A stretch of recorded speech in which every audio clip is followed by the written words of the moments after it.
Hello teachers, learners, and parents. Sir Jeff po, at your service. Alam nyo ba na meron tayong website na tinatawag na DepEd Commons? Ang DepEd Commons ay binuo upang gawing accessible ang pagtuturo at pag-aaral dito sa ating bansa gamit lamang ang inyong mga smart devices gaya ng cellphones, tablets, at computers. Dito ay maaari nating ma-access ang iba't ibang learning materials mula sa Department of Education. Meron itong mga interactive materials, electronic self-learning modules, at instructional video lessons mula sa DepEd TV na tiyak na makatutulong sa pag-aaral ng mga mag-aaral galing ka man sa public o private school. Walang problema dahil welcome ang lahat dito. Para ito sa mga guro, magulang at mga mag-aaral mula sa kinder hanggang grade 12, alternative learning system o ALS, at pati na rin ang special education. At huwag kang mag-alala dahil kahit walang load ay maaari mong ma-access ang mga learning materials. Tama! Libre ito. Ang kailangan mo lamang gawin ay i-on ang iyong data at buksan lamang ang iyong browser at i-type ang commons.deped.gov.ph. Alam na ba ng iyong mga kasamahang guro o mag-aral ang tungkol sa DepEd Commons? I-share mo na ang video na ito upang matuto rin sila kung paano gagamitin ang DepEd Commons sa mabilis at napakadaling paraan. Muli, ito po si Sir Jeff at kita-kits po tayo sa DepEd Commons. Paalam!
أعوذ بالله من الشيطان الرجيم بسم الله الرحمن الرحيم فقال ربكم ادعوني أستجب لكم آمين يا رب العالمين الحمد لله رب العالمين الرحمن الرحيم مالك يوم الدين إياك نعبد وإياك نستعين اهدنا الصراط المستقيم صراط الذين أنعمت عليهم غير المغضوب عليهم ولا الضالين آمين اللهم اجمع شمل المسلمين والكريستيان والأمة في مدينة دبعو وسلم دائما مجتمعنا هذا بالسلم والأمن والتقدم في بلدنا هذا آمين يا رب العالمين ربنا لا تزغ قلوبنا بعد إذ هديتنا وهب لنا من لدنك رحمة إنك أنت الوهاب ربنا إنك أنت الوهاب ربنا آتنا في الدنيا حسنة وفي الآخرة حسنة وقنا عذاب النار وصلى الله على خير خلقه سيدنا محمد وعلى آله وصحبه وسلم سبحان ربك رب العزة عما يصفون وسلام على المرسلين والحمد لله رب العالمين آمين يا رب العالمين.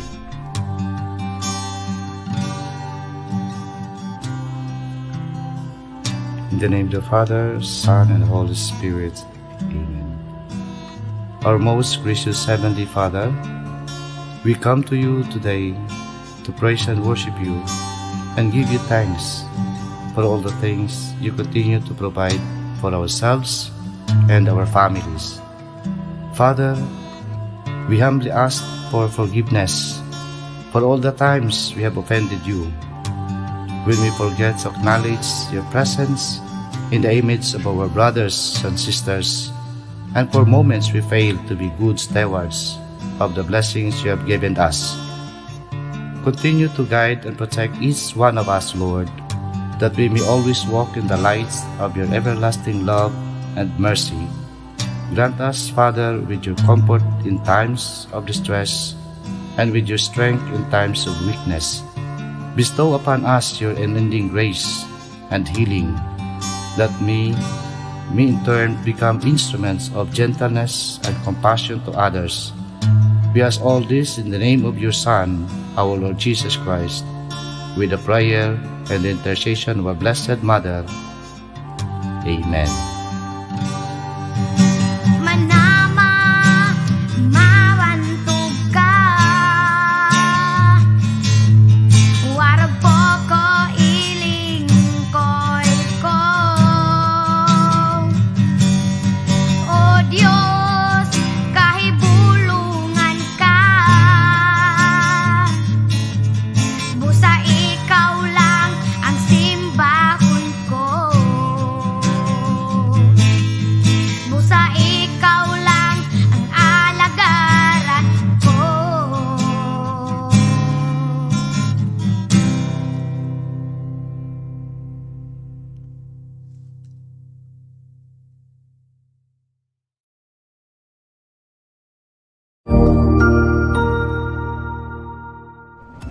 Magandang araw, Sir Wilbur po, at your service. Narito ang ETULay upang gabayan ka sa inyong pag-aaral upang lubos na maunawaan ang iba't ibang paksa o subject. Ang ETULay ay isang free online tutorial class na pinangungunahan ng DepEd Educational Technology Unit sa pamumuno ni Undersecretary Elaine Del B. Pascua. Ang programang ito ay hindi lamang para sa mga bata, kundi ito rin ay magsisilbing gabay sa mga magulang at mga guro kung paano nila ituturo o gagabayan sa bawat asignatura ang kanilang mga anak o mga estudyante. Sa kasalukuyan, ang self-learning module mula sa rehiyon ng Calabarzon at kilala sa tawag na pivot ang ginagamit sa ating ETULay online class. Kaya ano pang hinihintay ninyo? Ihanda na ang inyong mga ballpen o lapis, papel o kwaderno at samahan kaming itulay ang pagkatuto para sa bawat batang Pilipino. Sama-sama tayong magtutulungan para malampasan ang mga hamon sa panahong ito. Halina't matuto kasama ang inyong online tutor sa oras na ito.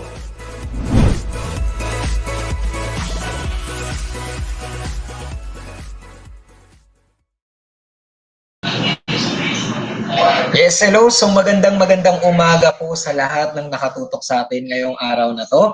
Ako po ulit si Sir Jeff, ang inyong magiging tutor para sa araw na ito. At ngayon po ay magdi-discuss tayo ng ETULay ICT 7. Okay? So ang under po ng ICT na i-discuss natin ay tinatawag natin na web page designing. At ang gagamitin po natin ay ang HTML. So bago tayo pumunta dun sa pinaka-lesson natin para sa araw na to, last week diniscuss na po natin yung introduction to HTML. So, ang mga tags na na-discuss natin ay yung HTML tags, head tags, title tags, heading tags, and as well as the paragraph tags. So, ngayon naman po, ang gagawin naman natin is ituturo ko po sa inyo kung paano ninyo gagamitin ang list. Okay? So, alam naman natin, di ba, kahit, halimbawa, pupunta tayo sa supermarket, usually, nagre-lista tayo ng mga grocery items na binibili natin. Ngayon, dito po sa web page designing, meron din tayong tinatawag na list. Kasi syempre, alam naman natin na there is a lot of information na kailangan nating mailagay at maipakita sa mga viewers natin sa ating mga website. Kaya naman kailangan natin itong i-organize. So ngayon po, i-share screen ko na po ang aking topic for today, which is all about HTML list. And if ever po meron kayong mga question, wag po kayong maging hesitant na mag-comment lang at as much as possible sasagutin po natin. Okay? Yan. Okay, share screen tayo.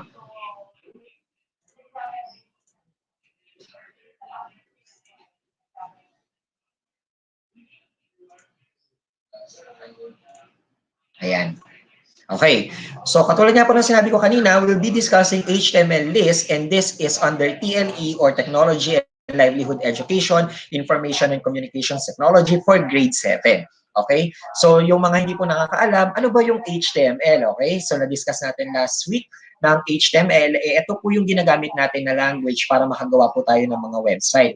So, ito po yung katulad ng Google, katulad ng Facebook. So, ito po, tuturuan ko po kayo magsimula from scratch. Then later on, pagkatapos po natin lahat ng sessions natin for this quarter, you'll be able to create your own web page. Okay? So, yung mga students natin na nanonood dyan, pati yung mga parents, pag wala po kayong ginagawa, you can try this. Kasi syempre, lahat naman ng gagamitin natin is for free lang. Okay? So, basta muna tayo kay Ma'am Nolet, Adrian Sola. So, good morning, Tutor Jeff. Ayan, so, Tutor Nolet here from MAPE 9, watching from Tansan National Trade School, SDO Cavite Province. Ayan. So, welcome po, ma'am. Maraming salamat po sa pagtutok. Yung mga taga Cavite po dyan, yan. Taga GMA Cavite rin po ako. Okay. So, simulan po natin. So, for HTML list, for our tutorial session for today, ang gagawin po natin, first, we're going to have the lecture, okay? So, dito po sa lecture, the topic will be explained in detail in preparation for the hands-on activity. Alam naman natin na kapag TLE, meron po talaga tayo mga hands-on activity na kailangan i-perform because TLE is a subject that teaches life skills, okay? Then, we'll have our hands-on activity. So, improve your skills in web page designing through the hands-on activity. So, dalawa po ang gagawin natin ngayon. Simulan po muna natin. Again, ako po si Tutor Jeff. Ako po yung napanood ninyo kanina sa intro at ako rin yata mapapanood nyo sa extra. Okay? So, HTML lists allow web developers to group a set of related items in list. Okay? So, katulad nga po na sinabi natin kanina, related items. Ibig sabihin, i-organize natin lahat ng possible na makita sa web page natin. Ayan. Now, these are the HTML list tags na gagamitin natin for today. The first one is the UL tag. Okay? So, bakit ba siya tinawag na UL? Because it stands for unordered list. Pag sinabi natin na unordered, ibig sabihin wala siyang specific na order na sinusunod. Okay? The next one is the OL or the ordered list. Pag sinabi naman natin na ordered list, meron siyang sinusunod na sequence. Okay? The next one is the LI tag, which defines a list item. Okay? Next, we have the DL tag or the description list, followed by the DT tag, defines a term in a description list, and as well as the DD tag, which defines or describes a term in description list. Okay po? So ngayon, para mas maintindihan natin, from the word na list, okay? So ano ba yung ginagamit natin? Bakit kailangan yung list, okay? It is used to organize information for easy understanding and retrieval. Okay? Kapag ang mga items na hinahanap natin ay naka-organize, mas madali natin nakikita, mas madali nating nare-retrieve. Pag sinabi natin na retrieve, madali nating nahanap at nakukuha. Okay? So yan po basically ang kailangan natin because we know that web pages is of course contains a lot of information. Kaya kailangan natin silang i-organize. Okay? Now, this one is an example of the unordered list. Okay? Now, nakikita nyo po sa screen, sa left ninyo, ayan po ang ating mga tags. Okay? Ayan po yung itatype natin sa notepad. At yung nakikita nyo naman po sa right side, yan po ang ating output. So, ibig sabihin, yung output po natin, ayan yung makikita sa browser. Okay? So as you can see, the same with what we did last time, we have the HTML tag, we have the body tag. Now the H2, yung ginamit natin last time is H1, okay? Because the H1 is the largest font size, okay? The H there stands for header, okay? Ngayon yung binanggit ko kanina, we have the UL, it stands for unordered list, okay? Now, we will be using the opening tag of UL and the closing tag of UL. Okay? Kailangan magka-partner siya kasi lahat po ng tags natin sa HTML, most of them ay merong opening and closing tags. Okay? Now, we have here the LI. Okay? So, ano yung LI natin kanina? It stands for list item. Ibig sabihin, gagamit po tayo ng LI every time na ini-indicate natin kung ano yung mga item na gusto nating makita dun sa ating list. Pag hindi po natin nilagay yung LI, hindi maglalagay ng bullet or ng letters or ng numbers dun sa ating list. So, mababaliwala yung paggamit natin ng list. Of course, kailangan natin ng closing tag para sa body and closing tag para sa HTML. Okay? Now, this is the output that we're going to produce later on. Okay? So, makikita ko po yan sa inyo mamaya kung paano natin gagawin. The next one is the ordered list. Okay? So, i-compare natin yung kanina, an ordered list, mapapansin niyo dun sa coffee, tea, at saka milk, ang nakalagay lang ay bullet. Okay? Ngayon, ang mapapansin niyo sa ordered list, ang nakalagay ay number. Okay? So, bakit number? Because it is in order. Alam naman natin na it is in ascending order because we have here the numbers 1, 2, and 3. So, possible that the number 1 is our priority in our list. Okay po? So, what is the difference? So, sa ginamit natin kanina, almost the same thing with the tags that we use for HTML. But, the difference is, instead of using UL na ginamit natin kanina, which is an ordered list, ang gagamitin naman natin ngayon is OL. Okay? Ano ibig sabihin ng OL? It means ordered list. And magkakalimutan ang paggamit ng LI or list item para malagyan ni HTML ng corresponding list or ordered. Kung pwedeng letters, kung pwedeng numbers. Okay? Next naman po is yung tinatawag natin na description list. Okay? So ito yung usual na nakikita natin sa mga dictionary. Most of the time, there are terms na kailangan nating i-define. And para mas madali is we will be using the description list. Now, in using the description list, kung mapapansin niyo dito sa ating mga tags, we have the DL tag. Okay? So ano ibig sabihin ng DL? Description list. Okay? So kanina, we have UL, we have OL. Ngayon naman po ay DL. Okay. Now, we have here the DT. Okay. So, ano yung DT natin kanina? Definition, term. Diba? Okay. So, ibig sabihin, yun yung word na lalagyan natin ng meaning. Okay. Next, ano naman yung sumunod dyan na tag natin? We have here the DD. Okay. Ibig sabihin, description, definition. Okay. So, yung term natin kanina na dinescribe natin, ay makikita natin ang description niya, yung definition niya sa tag ng DB. So, kailangan magkasunod po yan para pag nag-appear siya sa output natin, magkasunod pa rin siya. Okay? So, ngayon, before we proceed with the hands-on activity, kailangan maintindihan natin yung pinagkaiba-iba nilang tatlo. Okay? So, tandaan po natin, when we say an ordered list, we are listing the terms or the words that are using only bullets, unordered. Wala siyang specific na order na kailangan sundin. The next one is the ordered list. Pag sinabi natin na ordered list, ito yung mga list na gumagamit ng mga letters, numbers, or Roman numerals. Sumunod naman is the description list. Okay? So it is used for listing definitions or description of a word. Okay po? Ayan. So now we will proceed with the hands-on activity in our HTML list. Okay?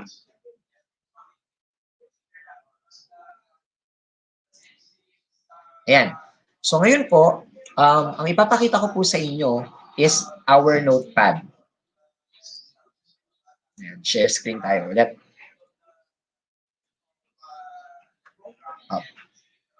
Wait lang po. Alright. Try natin ulit. Kasi nagbi-blink siya.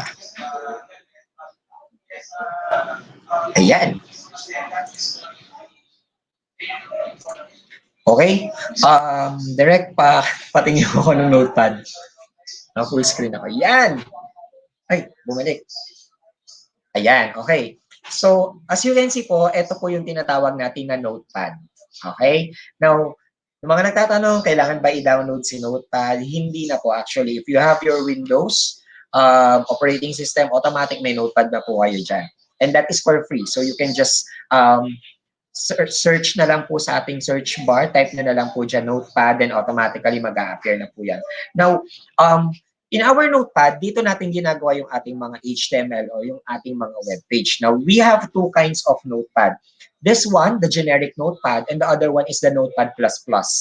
Okay? So, kapag dumating po tayo sa another future sessions na may encounter natin after natin itong basic ng web page designing, we will be using the notepad++. Okay po? Now, we have here the prepared tags na. The first thing that we're going to use is the unordered. Okay?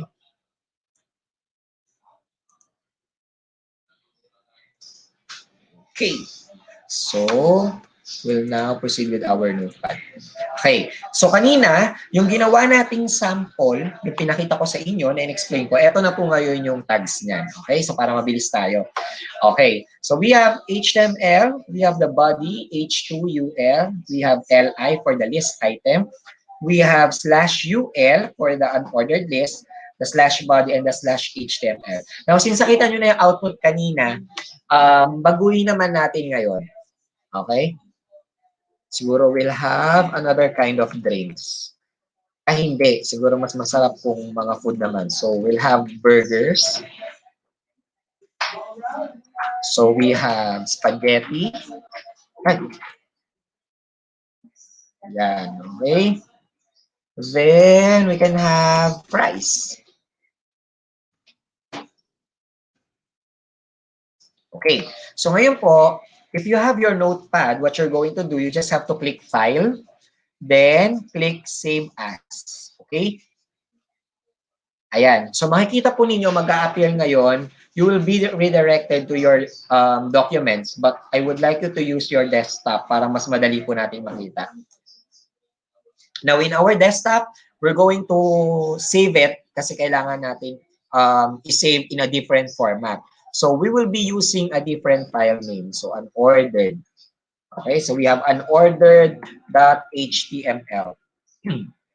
Ayan. So, yan po yung gagamitin natin na file name. We need to use .html. Bakit? Kasi it will give a command dun sa computer natin that what we are doing right now is a web page. Okay? Kasi pag sinave natin siya as .text, hindi siya i-recognize ni computer as a web page. Ang tingin sa kanya is just a simple text. Okay? So, we will now click Save. Okay. So, minimize muna tayo. Yeah. Okay. So now, dito po sa aking desktop, magkakaroon tayo ngayon dyan ng browser. Now, whatever your default browser is, yun po yung magiging icon, yun yung magiging icon niya. Okay? So, yan, wait. Kailangan ko siya i-drag. Okay, yan.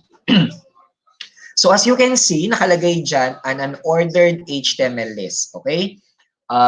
Zoom muna tayo. Yan. Ay, sobra. Yan. Okay.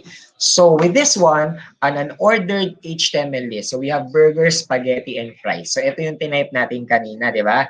Doon sa ating notepad. Ayan. So, kung mapapansin ninyo, ito yung tags natin kanina. Yan. Ito yung tags natin. Ito ngayon yung output natin. So, this one is an example of unordered list. So, bakit siya naging unordered? Kasi gumagamit tayo ng bullets. Okay po? Okay. So, ngayon naman, we'll change this one to OL. Okay? So, kanina yung example natin is OL. Okay? So, baguhin na natin ngayon.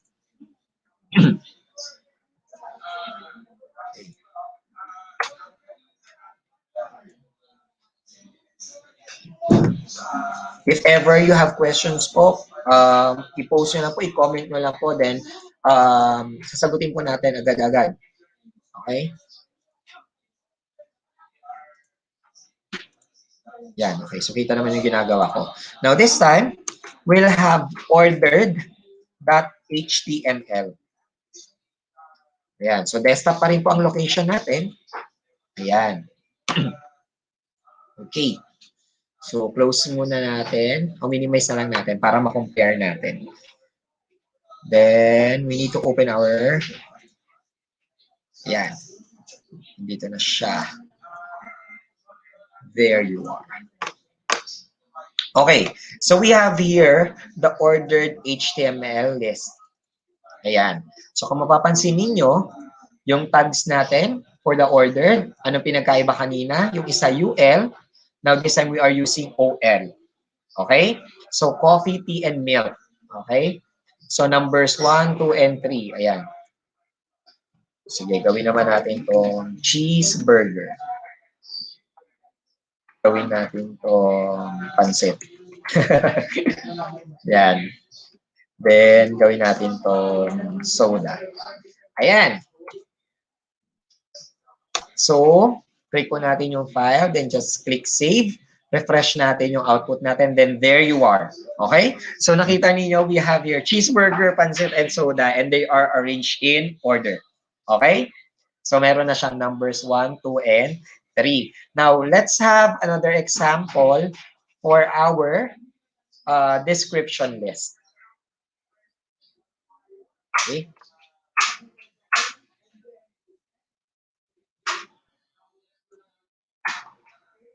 Yan. Okay po. Yan. So, ngayon, save natin ulit. Save as. Then, we'll have description. .html. Huwag kakalimutan yung .html and automatic the location is desktop para pumadali natin siyang makita. Okay? Ayan. So, balik tayo sa ating desktop. Description. Okay? Then,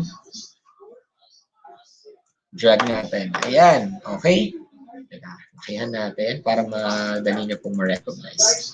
Okay. Now, this one is an example of the description list. Okay? So, kung mapapansin niyo, we have coffee and milk. Okay? So, try natin siyang baguhin. So, let's say the definition term that we're going to use is verb. Okay? So, ano bang definition ng ano? Anong pwede natin description ng verb? It is an action word. Okay? Yan. Okay? So, let's say we have computers. So, ano bang description ng computer? It is a tool used for manipulating data. Ayan, lakihan muna natin. So, halimbawa, we're going to define verb and computers. Okay? So, a computer can be a tool or equipment. Okay? Depende natin. Used for manipulating data. So, what we're going to do now, okay, file, then click lang natin yung save. Minimize natin, then we'll see kung magbabago siya. Okay. So, as you can see, yung inedit natin ng mga tags natin kanina, ayan na siya, nagbago na siya ngayon sa ating description list. Okay? So, I hope nakatulong po ng maraming itong web page designing online tutorial natin sa inyo. Next week, I hope tumutok po kayo ulit. Same time pa rin po tayo every Friday, 9 a.m. Ang ituturo ko na po sa inyo is about formatting. Okay, so pag sinabi natin ng formatting, ito na yung maglalagay na tayo ng mga colors, babaguhin na natin yung mga style ng mga fonts. Yan, so gagawin natin siyang mas creative with the use of the different formatting tags that is available for HTML. Ayan, okay, so sabi ni Sir Humberto Mamawal III, HTML's programming language. Yes po. Okay, so nagbigay po tayo ng introduction last week about HTML. Okay? So, good morning po kay Ma'am Marie Chris Kakacha, watching from San Jose National High School, PPC. Ayan, good morning po. So, what else? Si Sir John Wayne Katulay. Good morning po, watching from Cardona, Rizal. Ayan, magandang hapon po. Ay, magandang umaga po sa ating lahat. Ayan. Ayan. So again, kung meron po kayo mga question, I think we still have enough time naman. We still have 2 minutes. Ayan. So, i-post nyo lang po yung mga questions niyo. And again, shoutout po sa lahat ng mga teachers sa Las Piñas National High School. Yan, kung saan po akong school nang galing. And as well as sa mga co-teachers ko po sa Las Piñas National High School, magandang umaga po sa inyong lahat, lalong-lalo na po sa akin. Napakasipag at napakasupportive na principal, Mr. Ignacio Elson Jr. Good morning po. Sa aming faculty club officers, ayan, good morning po. Kay Ma'am Kate Carismonte Mayor, hello ma'am, kamusta na? I miss you. Good morning po. Maraming salamat sa pagtutok dito sa DepEd EdTech Unit dito po sa Central Office. So magandang umaga po sa lahat. Sa mga taga General Mariano Alvarez Cavite, good morning din po sa mga classmates ko dyan. Yan, may back in high school. Yan. So magandang umaga po sa ating lahat. Kung meron pong questions, I think we still have 1 minute. Ayan, so pwede po mag-question. Again, so next week po, we'll have formatting na po for HTML, web page designing. And this is intended for TLE ICT 7. Ayan, so good morning po, pa-shoutout po, Kabog Integrated School, Dingalan, Aurora, from Ma'am Alhem Matdite. Ayan, good morning po. Shoutout din po sa mga teachers ng Puso ni Jesus School and happy birthday daw sa kanilang gorgeous principal, Miss Angelina Esguera. Also known as Miss A. Happy birthday po from your EdTech family dito po sa DepEd Central Office. Okay? So, I guess, okay na po tayo. We're good for today. Again, next week po, huwag kalimutan, every Friday, 9 a.m. tumutok lang po kayo dito sa FB page ng DepEd Educational Unit at itutuloy po natin ang mga pag-aaral ng inyong mga anak and as well as additional knowledge din po dito sa TLE. Again, ako po si Teacher Jeff. Ako po ang inyong tutor sa TLE ICT 7. Tutor Jeff po at your service. Paalam po. Bye-bye. Keep safe and have a good weekend.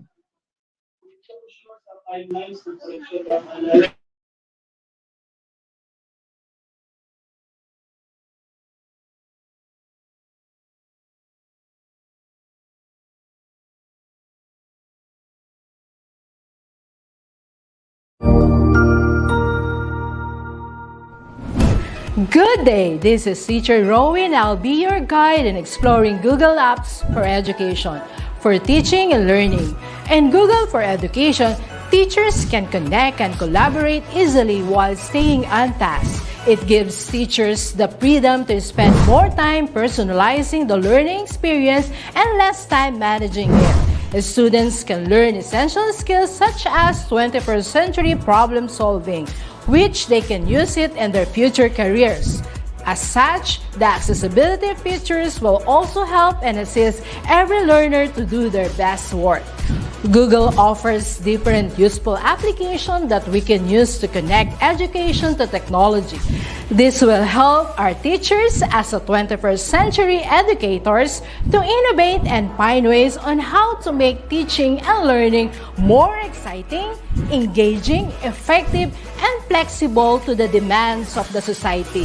Let's re-explore the education experience by discovering new angles to create, collaborate, and communicate as one. Para sa bata, para sa bayan, at para sa guro. Ang pagkatuto, huwag gawing komplikado. Sulong edukalidad.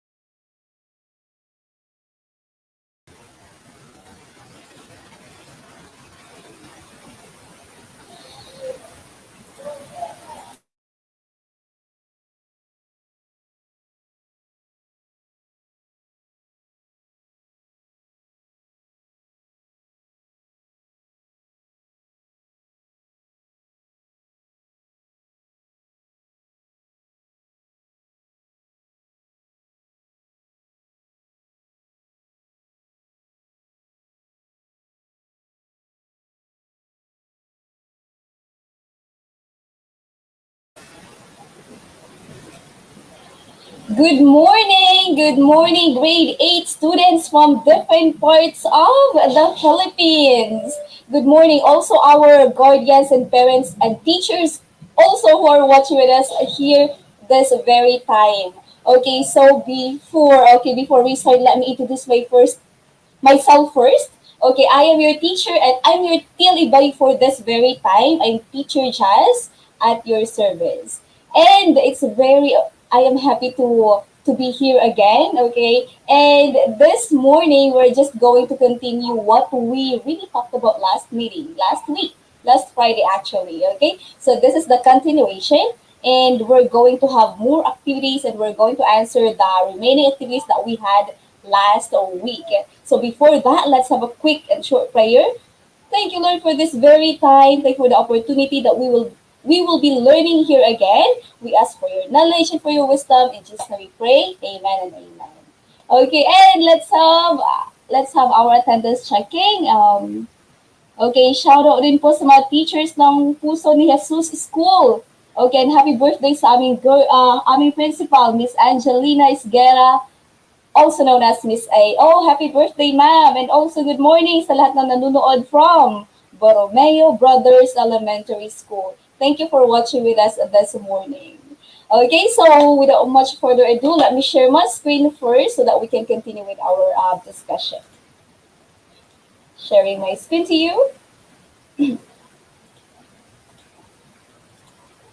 Okay, so there you are. There you are. I hope that you guys can see it. Good morning po from Cabog Integrated School, Dingalan, Aurora. Okay, so there you are. Okay, so you can now see my screen. Okay, so last time we did talk about the Japanese 5S in the workplace. I don't know, but I hope that you can still remember that. Okay, so 5S. Okay, that 5S. Okay, derived from the 5 Japanese disciplines. You still remember those? Okay, let me check. Okay, so there you are. Okay, so it was derived from the 5 Japanese disciplines. Okay, namely Seiri. What else? Seiten, Seiso, Seiketsu, and Shitsuke. Okay, but don't worry, these 5 Japanese terminologies or terms have their English equivalent. Okay, so this 5S methodology, okay, and principles aim really to maintain what? To maintain standards in the workplace. Okay, and also this program, this 5S program focuses on organization, cleanliness, and standardization. All right, so the 5S simplifies and organizes the work environment so that it reduces waste and non-value activity while improving efficiency and safety. Okay, because as we've said, it is good. I mean, a well-organized workplace motivates people to work efficiently. Okay, so when we say efficiently, that has something to do with working or operating in an organized, quick, and effective way. All right. So it is good for you, grade 8 students that as young as you are right now, you already start the good habits even at an early age. All right.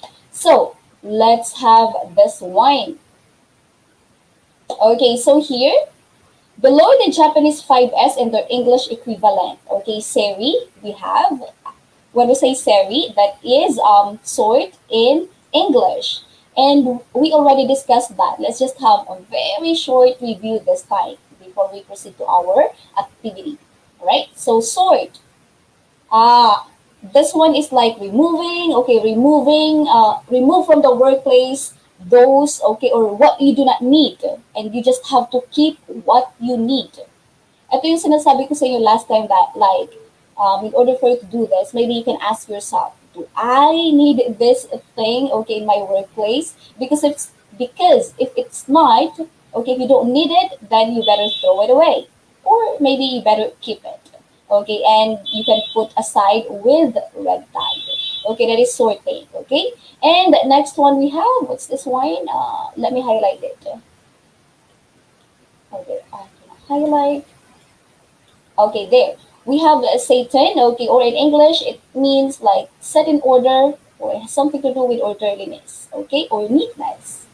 Okay, so it says here, customize the work area for effective working by keeping important materials, tools, nearby your workplace. Ito yung sinasabi ko sa inyo na yung mga gamit ninyo sa workplace ninyo, bibigyan nyo ng mga lugar, okay? Why? So that the next time around, it will be easy for you to find them. Okay? Alam nyo na ganito yung lugar ng gamit ninyo, alam nyo kung saan ito kukunin the next time around. Hindi kayo mahirapan. Okay, by that, you can really save time. Alright? Okay, so that is Satan or set in order or orderliness. or neatness. Okay, next. Okay, next is step 3. Okay, step 3. What is this? Say so. Okay, say so Japanese. Okay, in English we say we call it shine. Okay, or clean. Okay, shine, clean, or we can also say sweep. Okay, so this one is you have to clean carefully the work area, the machines, and everything. Okay, we know that cleaning is one of the most important housekeeping procedures, right? And you already know how to clean. Okay, so just clean without excuses. All right, because you already sorted, you already set in order things that you have in your workplace, and then step 3, you just have to clean. Okay, the next step is Siketsu, okay, Siketsu, or in English, that means, okay, standardize. Siketsu, we have standardize, okay, that's for step 4. It means to what? It means to develop, okay, standardize here. Okay, that means to develop a standard for what? For the steps 1, 2, and 3. Okay, so develop a standard for sorting or for sort, for set, and shine. Okay, so in here you have to make up rules. Okay, make up rules, follow those, and enforce them. Right? So you have to create a standardized and consistent 5S workflow. Okay, workflow organization, cleanliness as well, and orderliness. Okay, the first 3 steps. Make everything in order and in its right place. Okay, that is a seiketsu and standardized. Okay, next one we have is shitsuke. Okay, shitsuke. Okay. Oh, good morning, everyone. Ellen Mabali Palacio Beloy.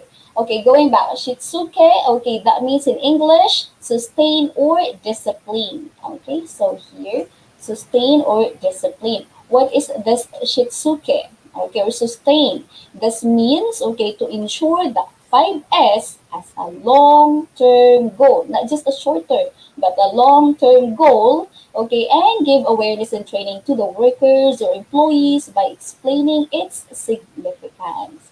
Okay, so in here you just have to create a culture that create a culture in your workplace, in your business that follow the 5S steps. Okay, on everyday basis or daily basis.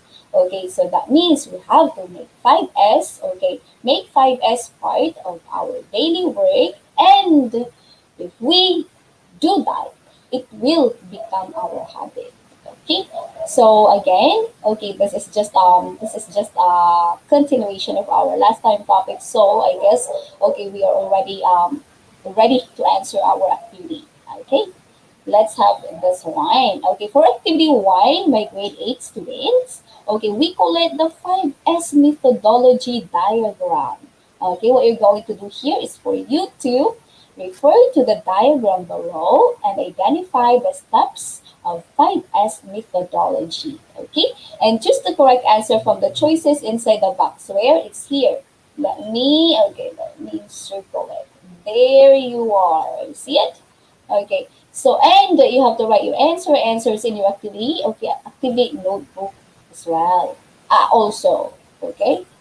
So, sabi ko sa inyo, mag-prepare kayo ng activity notebook ninyo, right? Okay, so let's start with this one. Okay, unahin na natin itong 1 to 5 in here. Okay, so what are the 5S methodology? Okay, what's the first step? Okay, what's the first step? Okay, in here. Okay, yes, good morning. Yes, good morning, Chinke Anova, Lay Kagalingan. Okay, and Alan how do you say it? Matvitie. Okay, and let's have this one. 5 is methodology. The first step, okay, is that is letter D. Okay, sort. First step is sort. Okay, sort, or that means seri in Japanese. Okay, that is to organize. Okay, next one. Okay, next one is step 2. Okay, step 2. Okay, step 2 is, okay, so in here, that is sort. Okay, step 2, we have, after sorting, what do we do? Okay, so after sorting, we have to set in order. Okay, so or we say it in Japanese, Satan. Okay, set in order, that is letter B, that is step 2. Okay, and step 3, okay, step 3 we have, okay, step 3 we have, okay, shine, and that is for letter C. Okay, shine, or in Japanese, the term, it is say so, right? Next one is step 4. Okay, step 4, everyone. Okay, step 4. Okay, after shining, we have to, okay, standardize. So what letter is that is standardized? That is letter E. Okay, letter E, standardized, or in Japanese terminology or term, we call it seiketsu. Okay, and the last step, okay, the last step, we have step 5. Okay, that is, we have to sustain. Okay, so sustain is something to do also with, discipline, self-discipline. Okay, or in Japanese, we call it shitsuke. Okay, so sustain, that is letter F. Okay, that is 1, 2, 3, 4, and 5. Okay, and let's now proceed to number 6. Wait a minute. Let's have a review first. Okay, step 1 to step 5. Okay, step 1, sort. Step 2, set in order. Step 3, shine. 4, standardize. And 5th, sustain. Okay, so going on. Okay, let's have this number 6. Okay, number 6. Okay, we have here the Japanese terminology. You just have to give me the, okay, you just have to give me the English. Okay, the English equivalent. Okay, English equivalent of these. Okay, these are 5. Okay, let's have this one. A moment. Okay, so there you are. Okay, number 6 is seri. Okay, seri. Seri in English, that means, okay, what's our answer? Okay, seri in English, that means sword. Okay, so that is letter D. Okay, and how about for number 7? Okay, number 7, seiketsu. Okay, seiketsu. In English, we call that okay, standardize. Okay, standardize, that is letter E. Okay, next. How about for number 8? Number 8. Number 8, Satan. Okay, Satan in English, we call that. Okay, in English, we call that. Okay, set in order, and that is letter B. Okay, let's have number 9. Okay, number 9, we have say so. Okay, in English, say so is, okay, or say so means, okay, shine. Okay, shine, clean, weep. Okay, sweep rather. Okay, that's it. Okay, so that means 9 is letter, okay, C, shine. And for the last number, we have shitsuke. Okay, shitsuke. Okay, shitsuke in English, that means, okay, that's letter, okay, that's letter F. Okay, it means sustain. All right. Okay, so let's have this one. Okay, so again, tingnan natin kung tama tayo. Okay, I guess we made it. We did it. Okay, seri means sword. Satan means set or set in order. Seiso, shine, clean, sweep. Seiketsu, standardize, and shitsuke, that's sustain or self-discipline. Right? So next, we still have enough time. Okay, activity 2. Okay, a moment. Activity 2 na tayo. What is this activity 2? Okay, for activity, we call it matching type. Okay, so all you have to do is to match column A to column B, and you have to write your answer in your activity notebook. Okay, let's have this one. Okay, let's start with number 11. Okay, number 11. It says here, it means to maintain standards 4. Sort, set, and shine. It aims to maintain standards for sort, set, and shine. Oh, ito yung yung first 3 steps, right? Okay, so let's have this one. Okay, for number 11, that is, okay, ano yung fourth step? Yun yung sagot dito. Okay, so 11, ang fourth step natin, standardize, right? Okay, standardize, or we say it as seiketsu. Okay, standardize, that is letter, okay, letter C in here. Okay, number 11, that's letter C. Okay, how about 4? Okay, how about 4? Number 12. Okay, number 12. It means to organize the workplace by removing obstacles, broken, and unnecessary items. Or could it be like dirt and all? Okay, so number 12, it means to organize the workplace by removing obstacles, broken, and unnecessary items. Okay, organize, that means what? For number 12, that is step ano yan?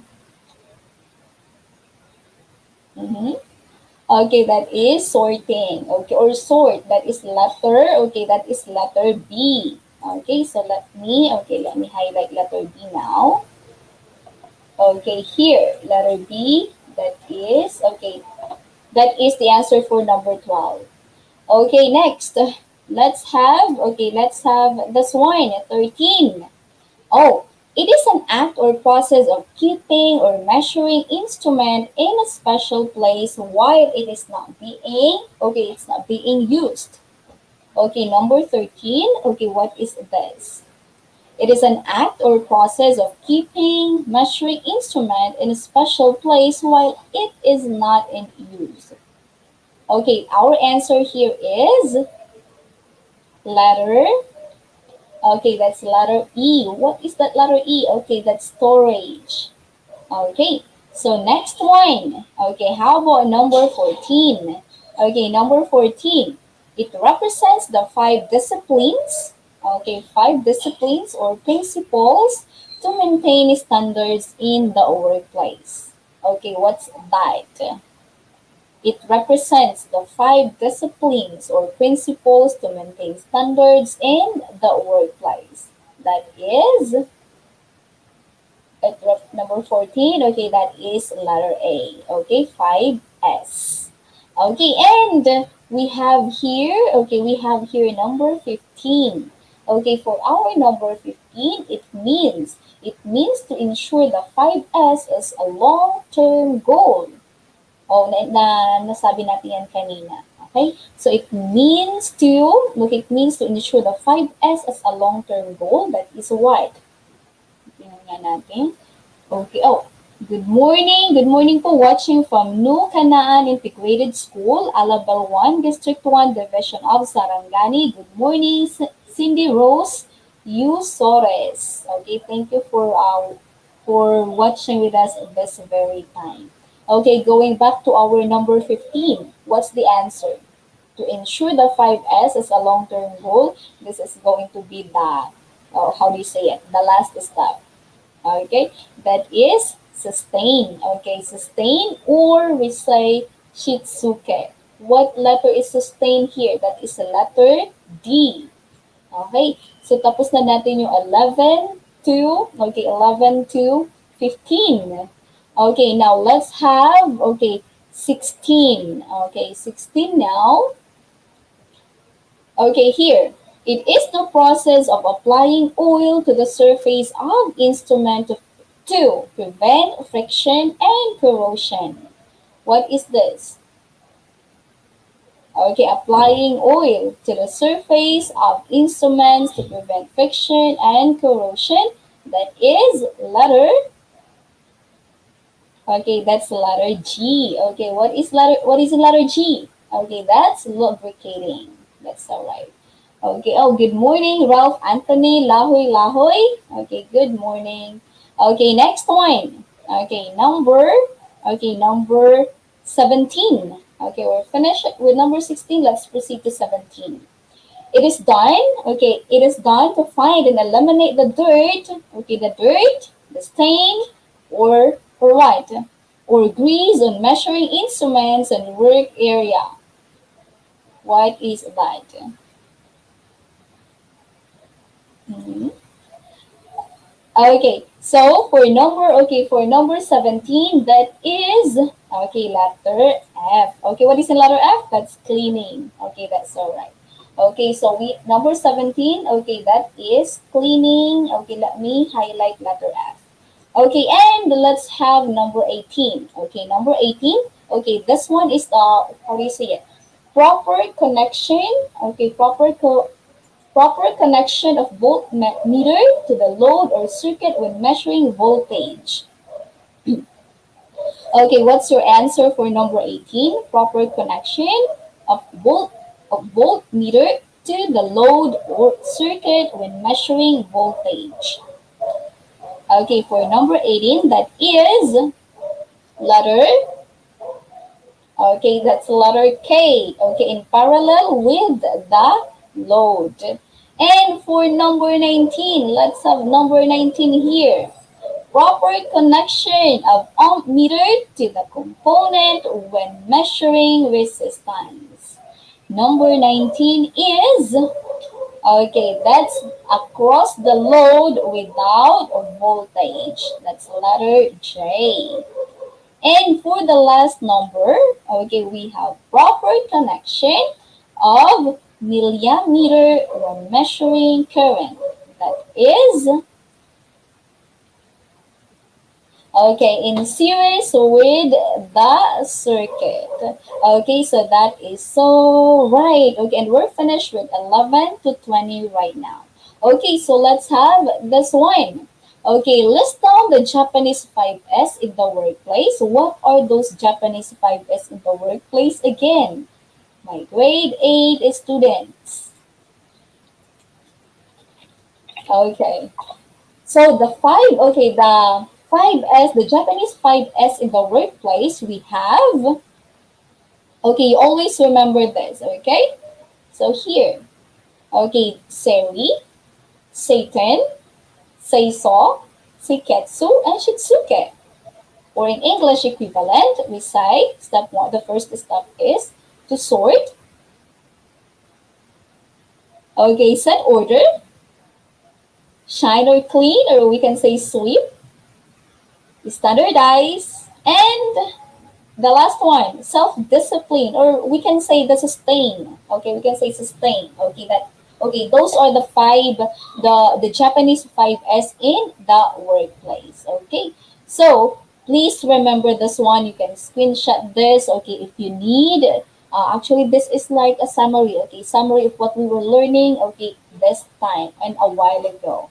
All right, so sinabi ko sa inyo last time na like what's this Japanese 5S model. Okay, you know, Japanese are really well known, okay, all over the world, okay, for being organized, for being neat, okay, and clean, not only sa kanilang trabaho but also sa kanilang mga tahanan. Okay, so I hope my grade 8 students that you will apply this 5S methodology or this Japanese 5S. Since hindi pa kayo nagtatrabaho, then you can have it at home. Okay, so maybe that will serve as your training ground. So that, okay, pag nasa workplace na kayo, pag nasa field na kayo, hindi na ito bago sa inyo. Okay? So, as early as now, as young as you are, you can start doing this. You can start applying this so that it will become your habit. Okay? And you see kung ano yung mag-improve as you apply these Japanese 5S, okay, in the workplace. Okay? So, as we know that many companies, many businesses really all over the world are trying to apply these Japanese model, okay, for their businesses, for their organizations, because it really brought much success and benefits not only to the business itself for the owner but also to the employee. Okay, it makes the employee more productive, more efficient sa kanilang work, and they really can save time because of this one. Okay, so you imagine if we are all doing this one. Okay, not only in our workplace but also at home. Okay, so that's so it. Our 30 minutes is already over. Okay, and we will see you back next Friday. Okay, with our new topic. Okay, so this is TLE 8 again, and once again, I'm your TLE buddy, Teacher Jazz, and let me introduce you to our TLE 9. Okay, we're going to have Mom Jade for TLE 9. Okay, so bye everyone. See you next week.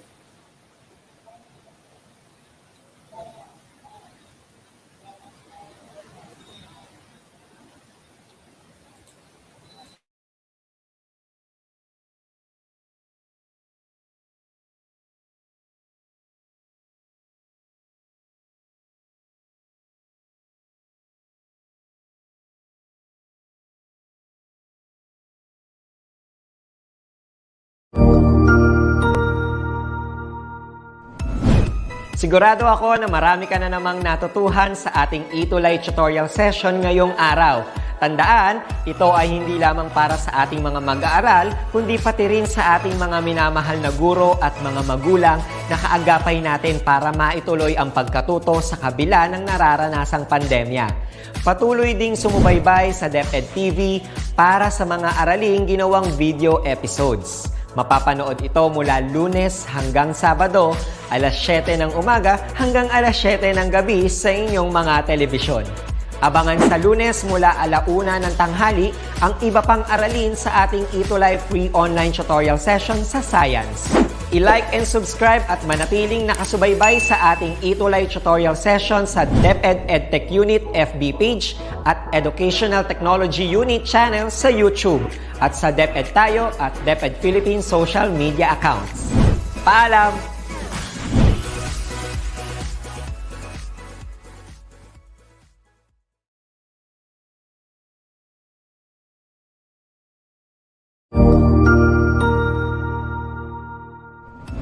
Magandang araw, Sir Wilbur po, at your service.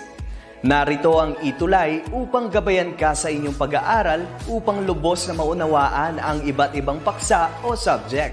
Ang ETULay ay isang free online tutorial class na pinangungunahan ng ICTS Educational Technology Unit sa pamumuno ni Undersecretary Elaine Del B. Pascua.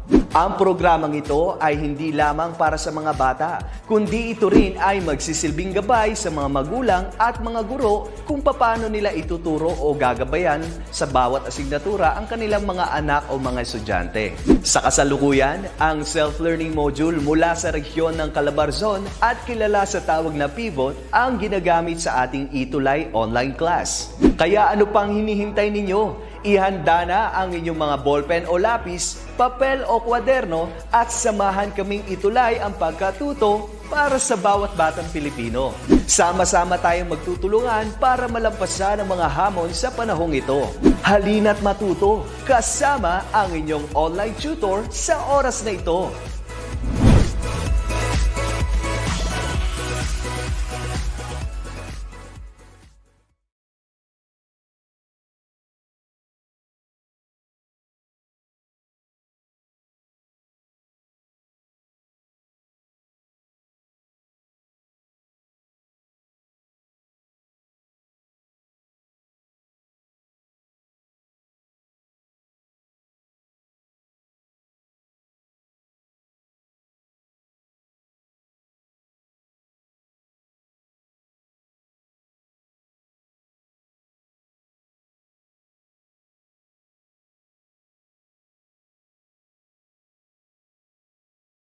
Ayun. Ayun. I hope you can hear me from your end.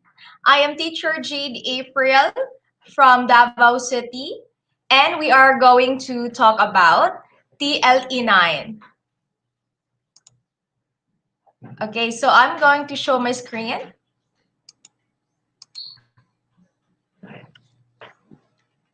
I hope narinig nyo na ako dyan sa inyong end.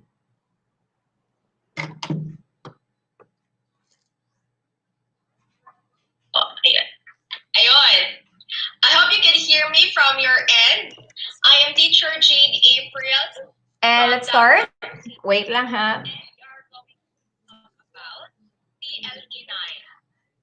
So TLE9 po tayo mga kasamang mga estudyante at mga guro. It's a gloomy day here in Davao City and I hope that we could be together for 30 minutes only. So I am again Teacher Jade. So to start off, ang gagawin po natin ay mag-review po tayo sa Quarter 2, Module 1, Technical Drawing.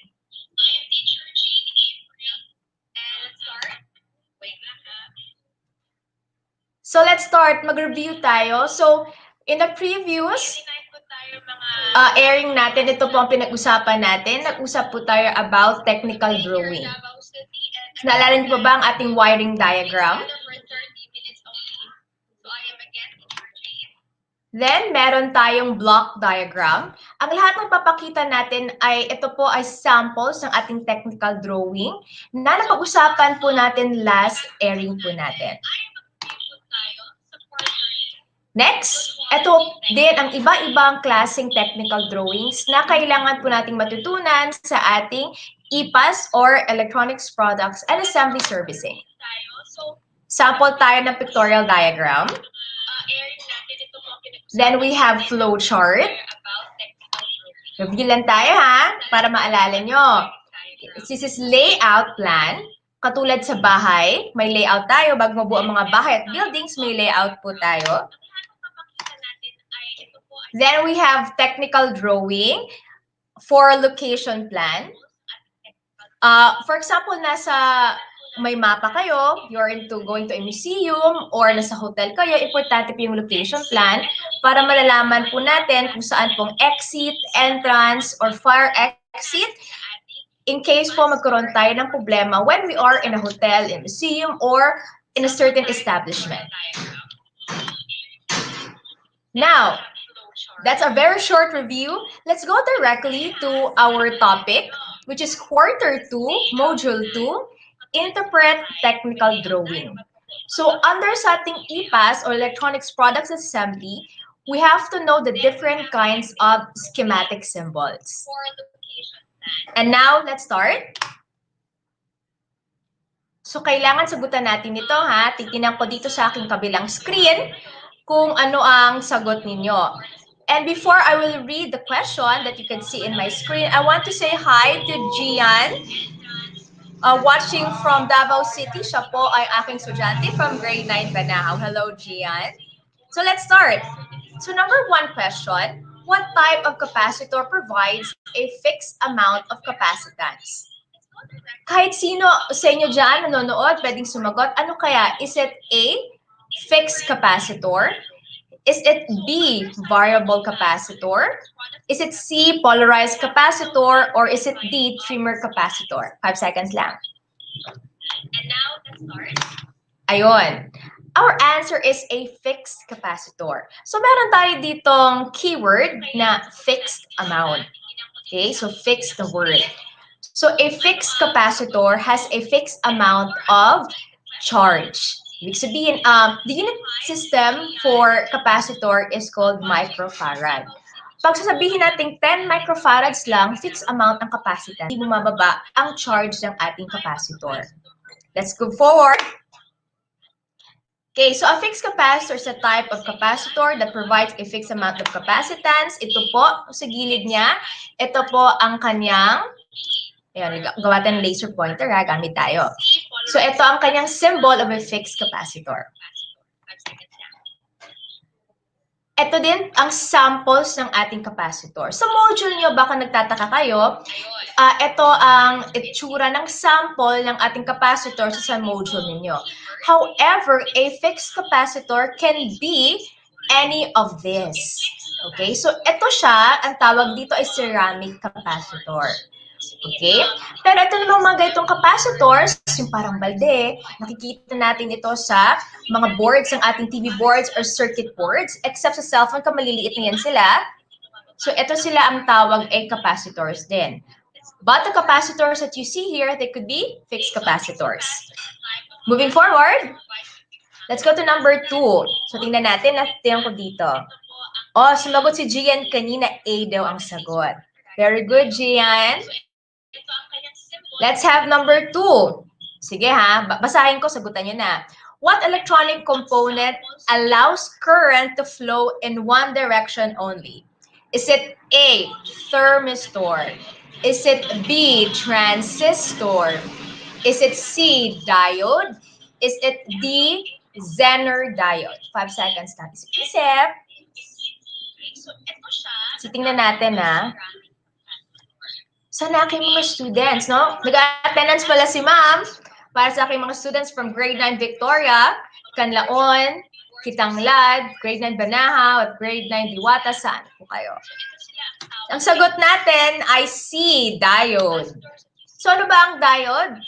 Two-terminal electronic component that only conducts current in one direction. So, ibig sabihin, if the current flows from left to right, ganun lang talaga yan siya. Hindi siya pa balik-balik. Okay? So, ito naman, ang symbol ng ating schematic symbol of a diode. Okay? Dito, sa left side, ito yung anode. Ito naman yung cathode. Ayun. Si anode, siya yung positive side ng ating diode. Si cathode, siya ang ating negative side ng ating diode. And electronics, the polarity is very important. Okay? So para sa inyo mga wanting to be a technician, remember that polarity, yung sinasabi ting positive and negative side, importante yon. So kung may nakikita kayong diode, etong puro black, siya ang positive. Ang dito naman, yung may cutting streak of gray, yun ang negative side. Okay? Let's go to number 3. Sagutan nyo. It is a device that captures audio by converting sound waves into an electrical signal. Parang madali lang. Is it A, loudspeaker? Is it D, microphone? Is it C, headphone? Is it D, battery? Ano kaya sa tingin mo? Tingnan natin. Kung si Gian kanya sumagot C, very good talaga si Gian. Hi, Gian! And hello to your family there. Sige, anong sagot natin? So, okay. Ang sagot natin is microphone. Diba? Pag sa mga karaoke ang Pinoy, may hilig sa microphone. Okay, so a microphone is a device that captures audio by converting sound waves into electrical signal. Sige. Dito naman sa gilid, itong ating symbol of a microphone. But for this schematic symbol, si microphone po, wala po siyang polarity. Okay? Symbol lang po siya. So ito po ang mga samples ng ating microphones. Madami ng kinds. There's so many microphones that we have right now. Okay? Let's go to number 4. Ito naman. It converts chemical energy directly into electrical energy. What do you think, students? Loudspeaker, microphone, headphone, battery. Tingnan natin. Sige, isip. It's a battery. Diba? Sa physics natin, sa science, meron tayong pinag-uusapan that it converts chemical energy into electrical energy. So, it's a battery or a dry cell. So, on the left side of your screen, you can see the schematic symbol of a battery. So, yung may mataas na linya, mahaba na linya, ito yung positive side ng ating battery. Ito naman, yung maliit, no, na linya, tama ba yun? The shorter line, that is the negative side of our battery or the dry cell. So, nung bata pa tayo, gusto natin yung, kukunin natin yung battery, di ba? But remember, kids and students, we do not use a battery twice. Pag sira na siya, hindi na gumagana, tapon natin. Please, throw it properly. Let's not play with batteries because they are poisonous. Next, which of the following is not part of the group? Hindi daw kasama. A, is it photodiode? B, LED?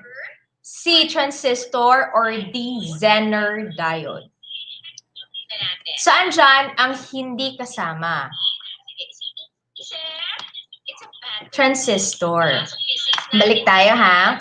Photodiode, LED, or light-emitting diode, Zener diode, they all belong to the diode family. Okay? Pero si transistor, Hindi. Okay? Ano ba si transistor? We have two kinds of transistors. You could have read that one there in your module. So meron tayong NPN or negative, positive, negative. We refer this one to the polarity of our transistors kasi may tatlo siyang legs. Okay? It's designed to pass electrons from the emitter to the collector. Mamaya, tuturo ko sa inyo kung ano yan. Then, the second one is the PNP. Okay? Positive, negative, positive transistor. So, ibig sabihin, yung three sides niya, yung tatlong paa ni transistor, mauuna si positive, negative, then positive.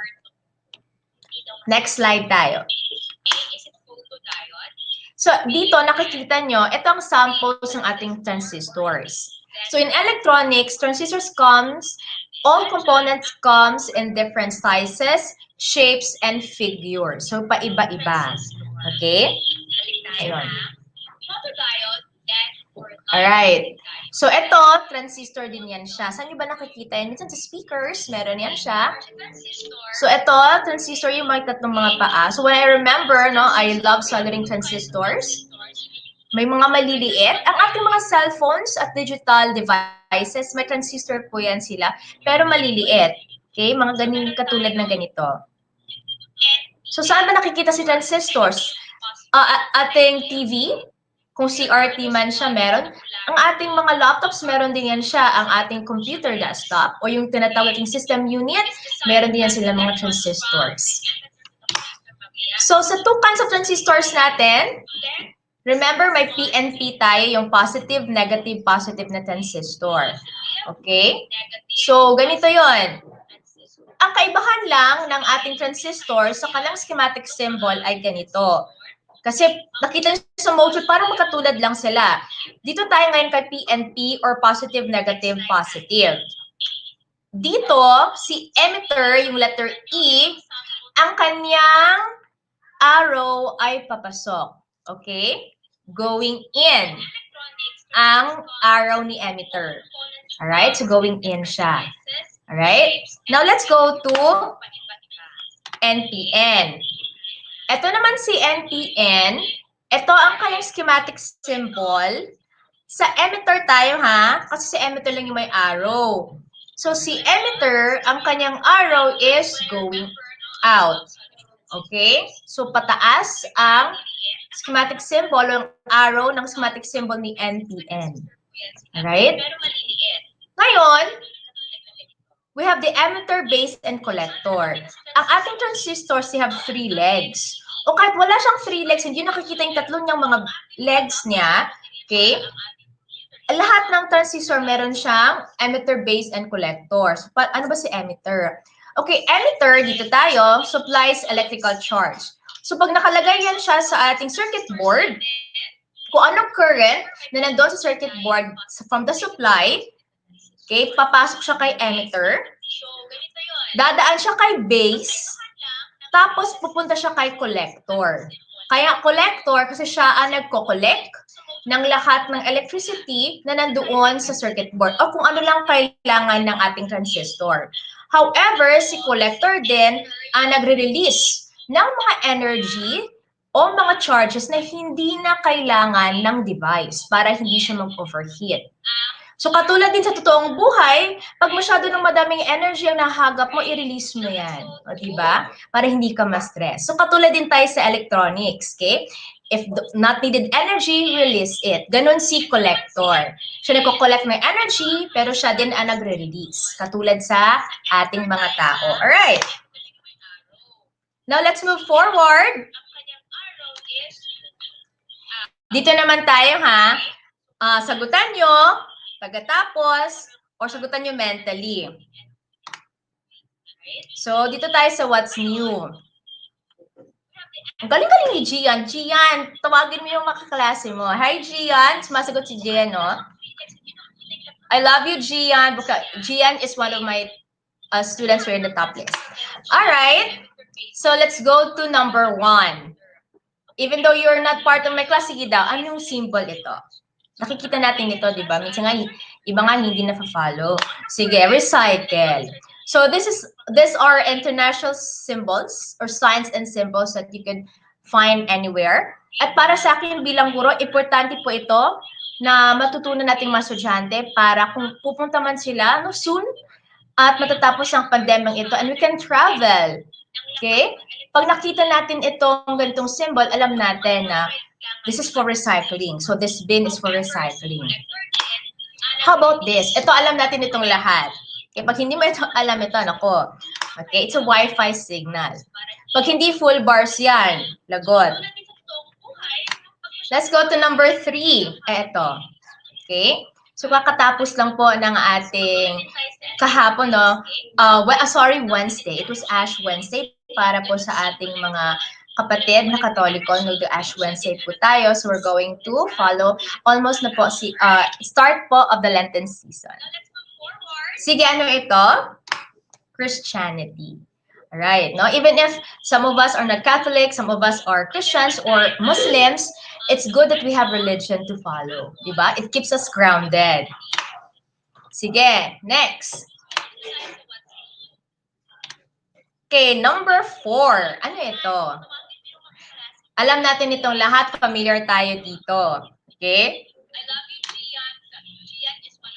Alright, this is a mobile signal. Okay, minsan naiinis tayo, no? Pag 1 bar lang, 2 bars, but that's a symbol of a mobile signal. Ito. Naku, usong-uso ito ngayon because of our vaccine. Okay? So, it's a medical prescription. Right? Ito naman, anong symbol ito? Anong ginagawa ng tao? Saan siya papunta? Escalator. Ayun. Yan ay isang escalator symbol. Okay, next. 10 na lang. 4 na lang. Ito. Number 7. Anong symbol ito?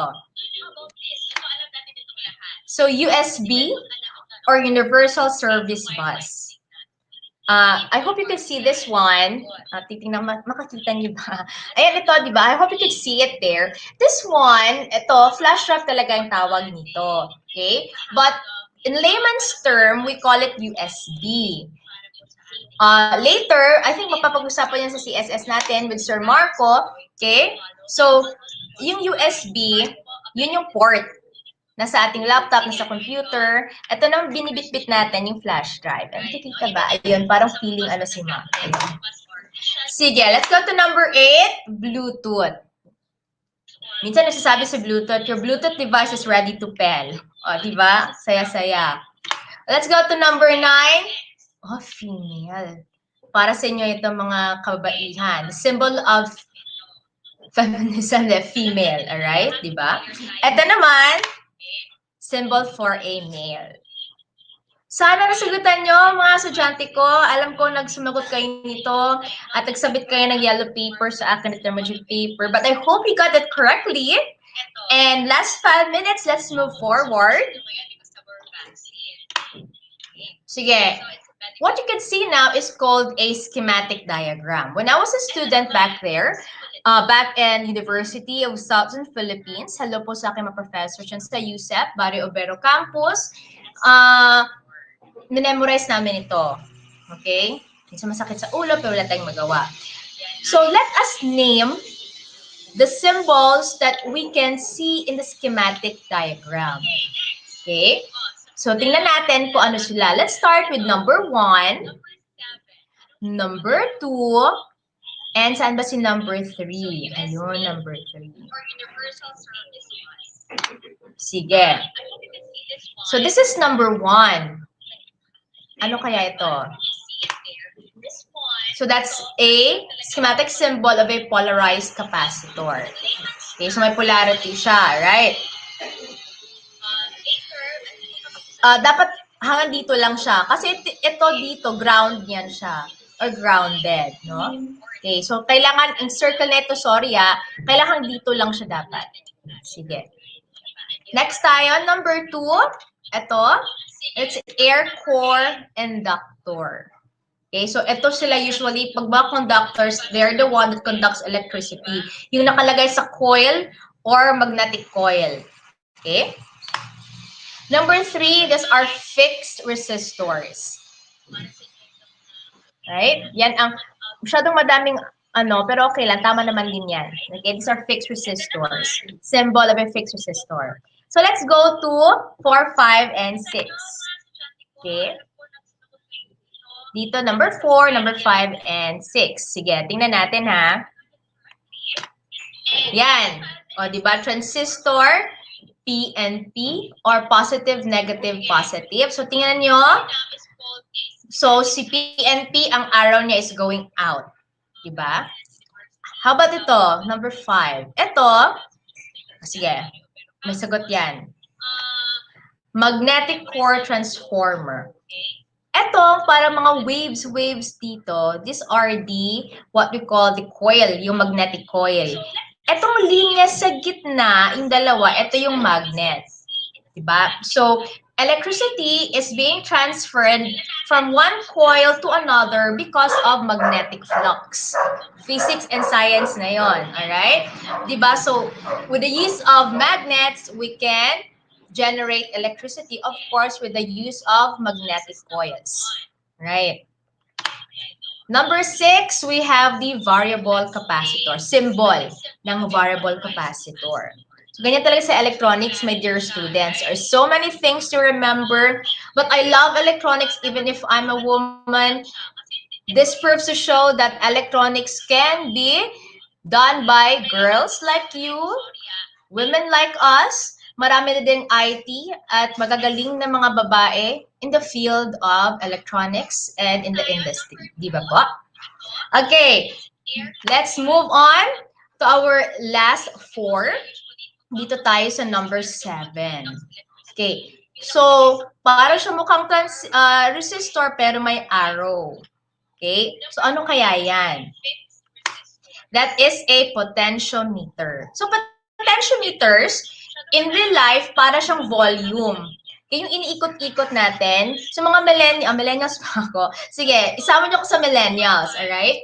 So, yung volume na iniikot-ikot natin sa mga old radios, potentiometer yon, that is used to turn on or turn higher or lower electricity or the volume, okay, sa potentiometer.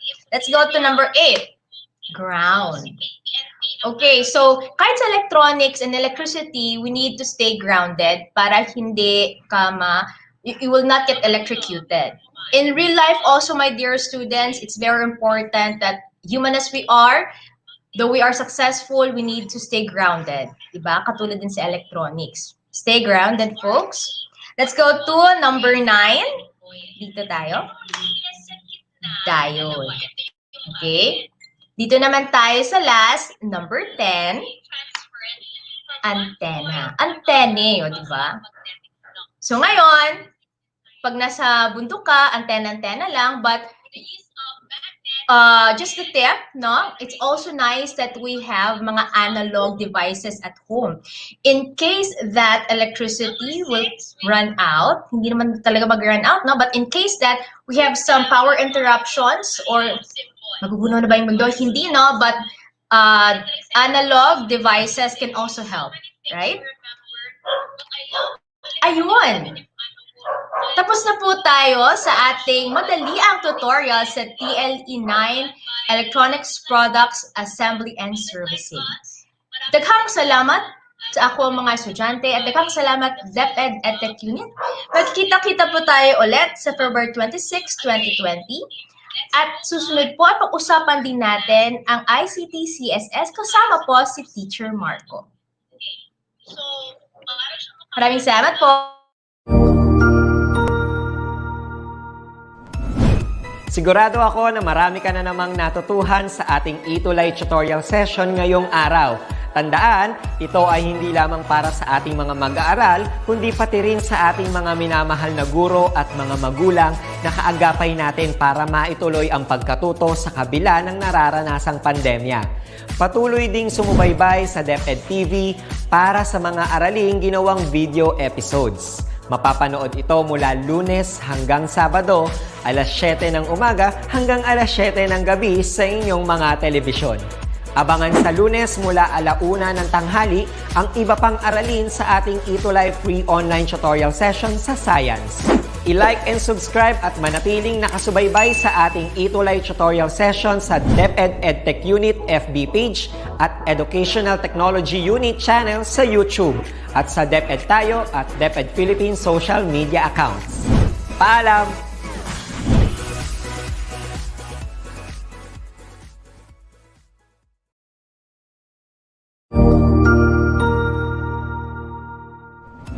Magandang araw, Sir Wilbur po, at your service. Narito ang ETULay upang gabayan ka sa inyong pag-aaral upang lubos na maunawaan ang iba't ibang paksa o subject. Ang ETULay ay isang free online tutorial class na pinangungunahan ng ICTS Educational Technology Unit sa pamumuno ni Undersecretary Elaine Del B. Pascua. Ang programang ito ay hindi lamang para sa mga bata, kundi ito rin ay magsisilbing gabay sa mga magulang at mga guro kung paano nila ituturo o gagabayan sa bawat asignatura ang kanilang mga anak o mga estudyante. Sa kasalukuyan, ang self-learning module mula sa rehiyon ng Calabarzon at kilala sa tawag na Pivot ang ginagamit sa ating ETULay online class. Kaya ano pang hinihintay ninyo? Ihanda na ang inyong mga ballpen o lapis, papel o kwaderno at samahan kaming itulay ang pagkatuto para sa bawat batang Pilipino. Sama-sama tayong magtutulungan para malampasan ang mga hamon sa panahong ito. Halina't matuto kasama ang inyong online tutor sa oras na ito.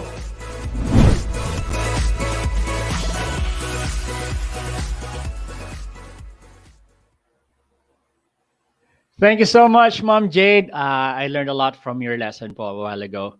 Correction po mga bata, ang pag-aaralan po natin ay illustration. Sa kabilang link po or session A yung ating CSS with Sir Paolo. Good morning everyone. Good morning Philippines. Good morning DepEd. Good morning SDO Bulacan.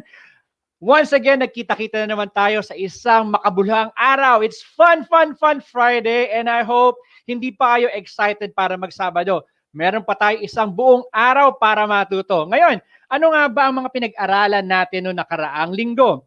Pinag-usapan natin ay ang mga sumusunod. I hope I can read comments from my dear students. Thank you for the 12 million viewers around the Philippines. Thank you so much for sa inyong lahat. I'd like to commend Mom Jade a while ago. I learned a lot. I remember my previous episode about EIM. Wow, PNP, the NPN. That's great. Thank you so much for that. Greetings from SDO Bulacan. Ito, I would like to commend yung teacher nito sa Katmon National High School. If the EdTech unit will give commendation, I propose ko sana tong Katmon to give recognition. Very active since day one ng ating TLE10. So, let's have a review. Last week, we talked about what? Okay? We talk about, tumitingin kasi ako dun sa cellphone ko, may live view ako sa cellphone ko. Ayan, o. Di ba? Now, we talk about netiquette. So, sa netiquette, pinag-usapan natin yung mga dapat natin ugaliin online. Okay? So, now, maglaro muna tayo. Okay? Ang lararin natin ay name that company. Okay? Magpapakita ako ng mga slides and then you have only 10 seconds to give the name of that company. Okay? Doon po sa mga disclaimer lang po, doon po sa mga company na ipapakita namin, pahiram lang po muna ng logo natin, ha? Okay, unang picture. Bibigyan ko lang kayo mga bata ng 10 segundo para hulaan or sagutan ang makikita ninyo. Ready na ba kayo? Kung ready na, let's go. Good morning, Sunshine de la Cruz. Good morning, Aida Gallardo, Katmon National High School. Good morning, Rojan Benedict Malaya, Dayupay. Thank you so much for joining us today. Okay, ayan, parang di lumalabas. Yan, lumalabas na. Alam niyo kung sino kaya yung teacher nitong Katmon National High School na to. Very, very active. Grade 10, Pio Valenzuela. So, anong sagot natin? Nahulaan na ba for our screen number, for our question number 1? Medyo may delay pala sa Facebook Live, ano? So, okay lang. Bigyan ko kayo ng siguro mga 10 seconds for that. Okay? Kung ang sagot ninyo ay Microsoft, may tama ka! Microsoft yan. Next picture natin. Hulaan ulit natin kung anong logo itong makikita natin. Okay? Ready? Go. Siguro absent si Ma'am Rachel last week because hindi siya nakinig ng ating netiquette. Ayan, ano kaya yan? Okay? Kung ang sagot mo ay Sir Tulfo, malapit na ang sagot mo kay Sir Tulfo. So yan ay TV5. Very good ka kung sagot mo ay TV5. Hi Jason, welcome to our show. Welcome to our second session. Picture number 3. Okay, ayan. Kapuso. Ano kaya to? Siguro alam na alam natin yan. No? Nandyan si Alden. Nandyan yung idol ko si Vic Soto. Okay, ano yan? Kung ang sagot mo ay GMA, may tama ka. Tama ka. Sunod naman. Ito. Ang pinakamasayang bubuyog sa buong mundo.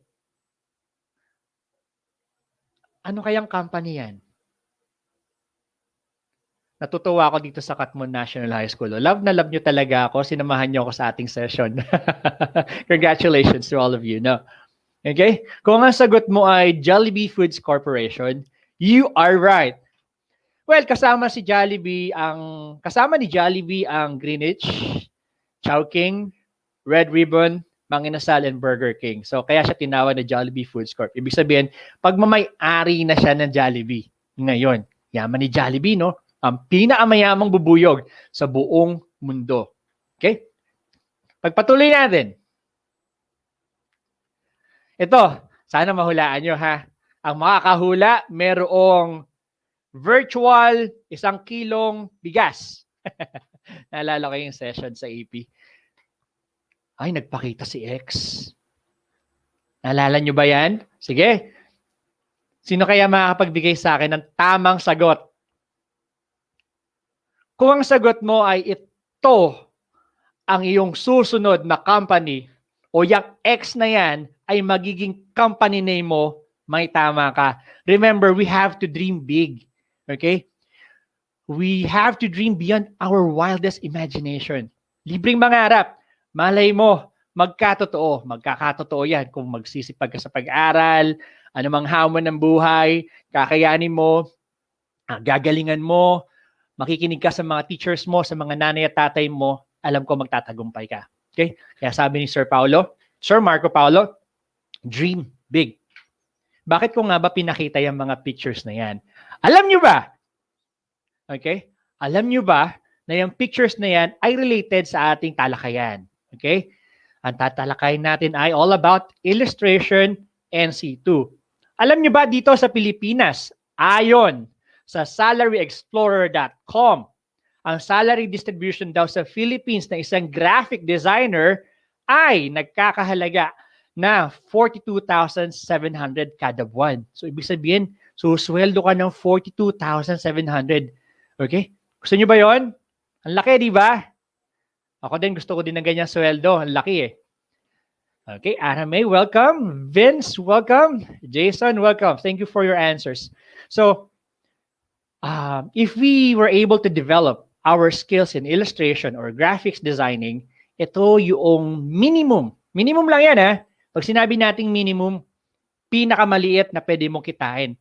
Paano pa kung may racket ka? Pag sinabi nating racket, yung sumasideline ka sa labas, you can earn more. Basta gagamitin mo ng tama ang talino mo at ang skills mo.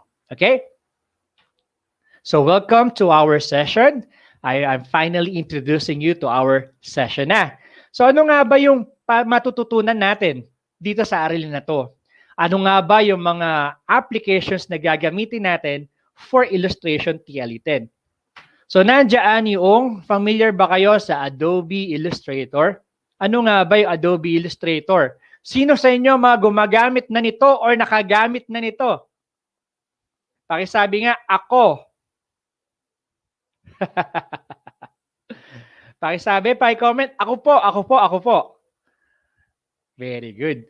So siguro tong Katmon National High School, gumagamit sila nito. Ano? Good morning po. Watching from Katmon National High School. Salamat, Section Grade 10 PO. I would like to commend you talaga for joining my session this morning. Okay? So, ang Adobe Illustrator ay ginagamit for industry standard design. Ibig sabihin, sa mga big industry, big advertising industry, ginagamit yung Adobe Illustrator. Okay? Paano siya ginagamit? We use Illustrator or Adobe Illustrator para mag-create ng shapes, ng color, mag-beautify, mag-add ng color, maglagay ng effects, at typography. When we say typography, ito yung art or yung styles ng mga letters or mga fonts. Okay? Grade 10 Texon, Katmon. Ayan, naglalaban na. No, it's not a competition. My attendees are coming from Grade 10 Texon and Grade 10 Pio Valenzuela. Wow, thank you so much. Next, alam nyo ba, mga bata, na ang Adobe Illustrator ay hindi lamang natin magagamit sa computer. Magagamit din natin yan using our cellphone. Ang tawag doon sa cellphone app ng Adobe Illustrator ay tinatawag nating Adobe Draw. So, this is the Adobe Draw. Kita nyo ba? Okay. If you have an Adobe account, pwede nyo magamit si Adobe Draw sa inyong cellphone or tablets. The bigger the screen, the better. Lalo na doon sa mga students natin na graphic artists. Si Sir Pao, frustrated graphic artist lang ako. I love drawing. Alam nyo kung anong gusto kong dinodrawing? Stickman. Grabe. Pang Picasso pag nag-drawing ako ng stickman. Moving on, let's learn more about the Adobe family.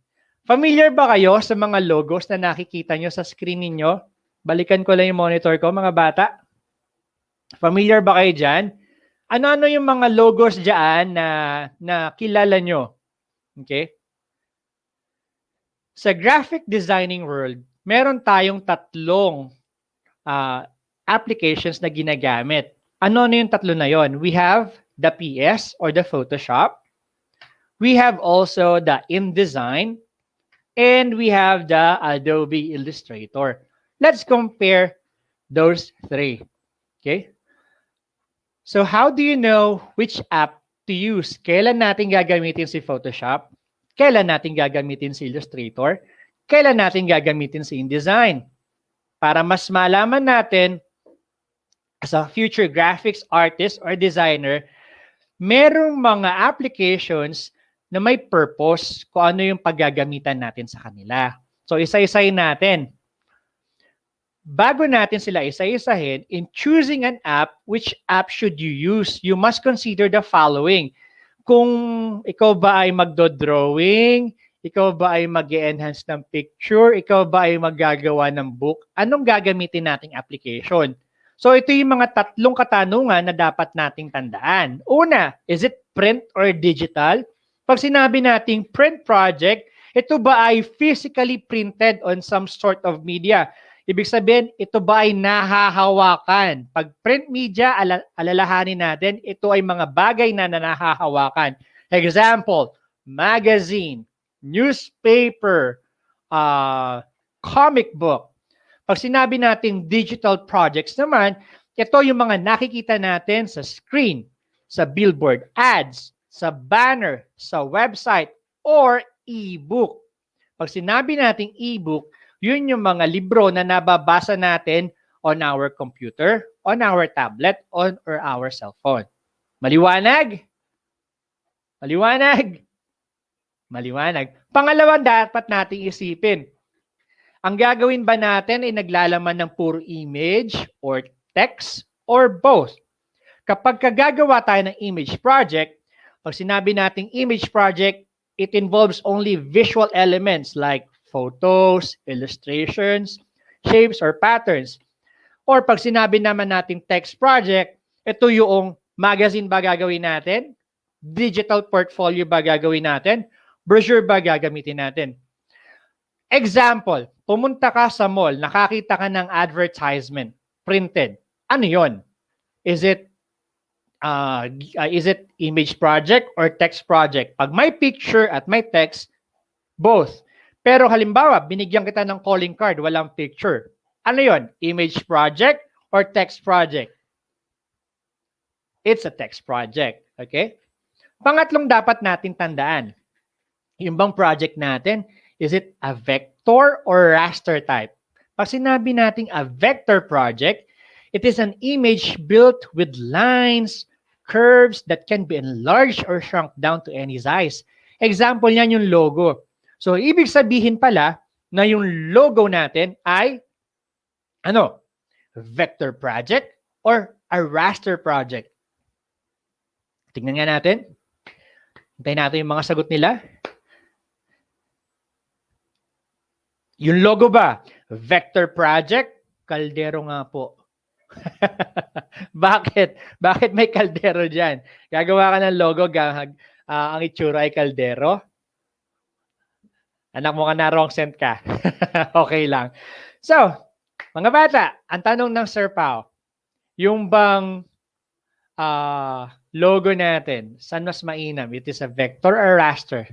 Thank you, sagot ninyo ha. Okay. Sumunod naman, raster project is an image built out of a set numbers of pixels that will change in quality when resized. Example po niyan ay yung mga pictures. Kapag ang bagay ginawa composed of lines and shapes, it can be a vector project. Very good, Ira Gallardo. Kapag naman it is composed of pictures or photos, it is a raster project. Okay? Very good, Ara. Vector po. Very good, Eldrian. Vector. Yan, nakikinig sila, nagbabasa sila. Para mas maunawaan natin, I'm giving you this table. Okay, which Adobe design app or application should I use? Ano nga ba gagamitin nating Adobe app? Depende sa project na gagawin natin. Kailan natin gagamitin ng Photoshop? Photoshop is an application program designed to create or enhance raster images. It is a raster image editor. Sino sa inyo ang nakagamit na ng Photoshop? Pakisabi nga po, mine. Pa-mine po kung nagamit na ang Photoshop or nagamit niya or ginagamit ninyo ang Photoshop. Pa-mine po. Ayan po. Mine Photoshop. Mine Photoshop.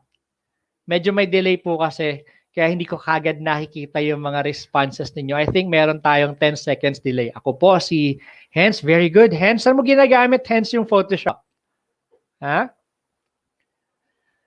Isa pa dapat natin tandaan, ginagamit natin ng Photoshop sa mga photos, artwork, web graphics, and mock-up. Alam nyo ba na pwede tayong mag-create ng website gamit ang Photoshop? Pwede tayong mag-create ng links gamit ang Photoshop. Pwede tayong gumawa ng design mock-up gamit ang Photoshop. I remember one time, nung ako ay nagte-take ng visual graphics design, NC3. Okay? Very good, Jeremy. Photo editing. Pwede natin magamit sa web graphics. Ayan, may mga nagmamine na. Ang may pinapamine ko po is yung Photoshop, ha? Hindi ko nakagamit ka na. Very good. Mine Photoshop. Very good. Salamat sa inyo. Naalala, balikan natin yung story ko. Naalala ko, pinagawa kami ng different mock-up. Okay? Pinagawa kami ng lalagyan ng sabon, lalagyan ng cake. Pinag-design kami ng cart or ng food cart. Yan, yun yung mga tinatawag nating mock-up. So, ano ang features ng Photoshop? Meron siyang layers, meron siyang image adjustment, and we can also animate. Yung Photoshop natin ngayon, halos lahat kaya na niyang gawin, no? Tama? Rojan, mine. Salamat sa pag-mine. Now, Illustrator. Kailan natin gagamitin ang Illustrator at para saan ba ang Illustrator? So, ang Illustrator is a vector graphics editor. Ang Illustrator ay mas mainam siya sa paggawa ng mga logo, mga mascots, okay? Mga icons ng computer natin, or one-page document. Na-explore nyo na ba yung Illustrator? Okay? sana na-explore na natin kahit papaano. No? Nakikita na natin yung career path natin sa Illustrator. Ano ba ang features ng Illustrator? We have the vector shapes. We can use it for typesetting and we can use it for artboards. Now, alam nyo ba? Okay? Alam nyo ba na yung InDesign, diyan ginawa yung mga hawak yung self-learning module? Balita ko, ang Sir J, okay? Ang Sir J ninyo dyan sa Katmon, master niya yan in design. Kamusta Pilipinas? I hope you're having fun during our session. Saan nga ba ginagamit ang InDesign? Ang InDesign po ay ginagamit for making multi-pages documents.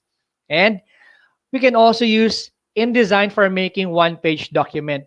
Particularly, ang InDesign po ay ginagamit for desktop publishing. Counterpart ng InDesign ay ang Microsoft Word or ang Microsoft Publisher. Okay? Ano ang features ng InDesign?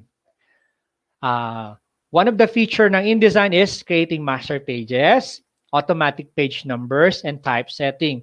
Pamayan nga po ng mga gumagamit na or nakagamit na ng Illustrator.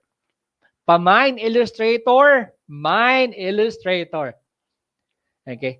Medyo may delay dun sa dun sa Facebook. Pero okay lang 'yan. Sa YouTube din may delay. Kaya hinihintay ko pa din ang mga sagot ninyo. So pagka nakita ko na 'yung sagot ninyo, siya namang binabasa ko dito. Okay? How about InDesign? Sino sa inyo nakagamit na ng InDesign? Pamain nga po, InDesign, Mine InDesign. Nakakatawa. Very active ang mga viewers natin all over the Philippines. Mine Illustrator. Very good si Jeremy. Siguro, laging kasama to ni Sir J sa klase niya. Pinagde-design ni Sir J. Okay, moving forward. Ayan, medyo shinortcut ko na kanina. When do we use Photoshop? Photoshops are used by the fine artist. It allows them, or Photoshop is used to draw, sketch, and even paint. For photographers, if you are a photographer, you use Photoshop to adjust and transform photos. Ina-adjust natin yung lighting and colors. Kung ikaw naman ay production designer, you use Photoshop to create web-ready digital image. Okay? Sino sa inyo yung bago mag-upload ng picture ay Photoshop muna? Okay, para daw ma-enhance, use it for vexel art. Very good, Jeremy. Okay, nagbe-vexel art daw si Jeremy. Sana makita ko minsan yung artwork mo. No? Paki-share sa akin. You can PM me directly. Just search for Marco Paolo. No? Okay, I would like to keep in touch with you, Sir Jeremy Dulay. Okay? Now, we use Photoshop when gagamitin natin yung Photoshop if we are going to retouch photo. Halimbawa, may red eye yung mata mo, gusto mong tanggalin yung red eye, may pimple ka, gusto mong tanggalin yung pimple mo, yun yung pinakamagandang picture mo, pero yung pimple mo namumula, di ba? So, pwede natin siyang tanggalin. Kung gusto natin mag-edit ng artwork o for digital print, for digital or print media man, if we want to create digital images for the web, or we can create website or application mock-up or fancy video animation. So these are the purposes or the uses of Photoshop. Meanwhile, yung Illustrator naman, ginagamit natin siya specifically kapag gusto natin mag-create ng logo, icon, brand mascot. Bawa, yung school mo, gusto mong gawan ng mascot. Mas mainam siyang gawin sa Adobe Illustrator. We use also Illustrator if we want one-page print piece, if we need a set of type for a logo. Okay? Pag sinabi nating set type for a logo, yun yung mga font faces, font types, yun yung nire-refer natin dyan. Okay? Grade 10, Isidro Torres, welcome. Nakabuo na pala ako ng isang section. I have 24 million views at dumarami pa. Maraming salamat sa inyo mga bata. Nakakatuwang makasama kayo kada Biyernes. Sunod naman, when do we use or when do I use InDesign? Adobe developed InDesign for desktop publishing. So pag kikreate ng mga dyaryo, ng mga comic book, ng mga libro, ng mga self-learning modules ninyo, and flyers. We use InDesign when? Parang sumobra ako ng pindot. Ayan. Kapag kailangan nating mag-print ng maraming pages o kaya kailangan nating mag-print ng marami-raming texts. Okay? Photoshop, intended or designed siya para mag-enhance ng mga pictures natin. Ang Illustrator para gumawa ng mga logo. At ang InDesign, siya intended for what? Saan intended ang InDesign? Heavy text. Paggawa ng mga libro. Let's have a review. Okay? Kailan ginagamit ang Photoshop? Kailan ginagamit ang Photoshop? Hinihintay ko yung mga sagot ng mga batang ito. So, bibigyan ko kayo ng oras para makita ko yung mga answers ninyo sa ating live feed. Kailan ginagamit ang Photoshop?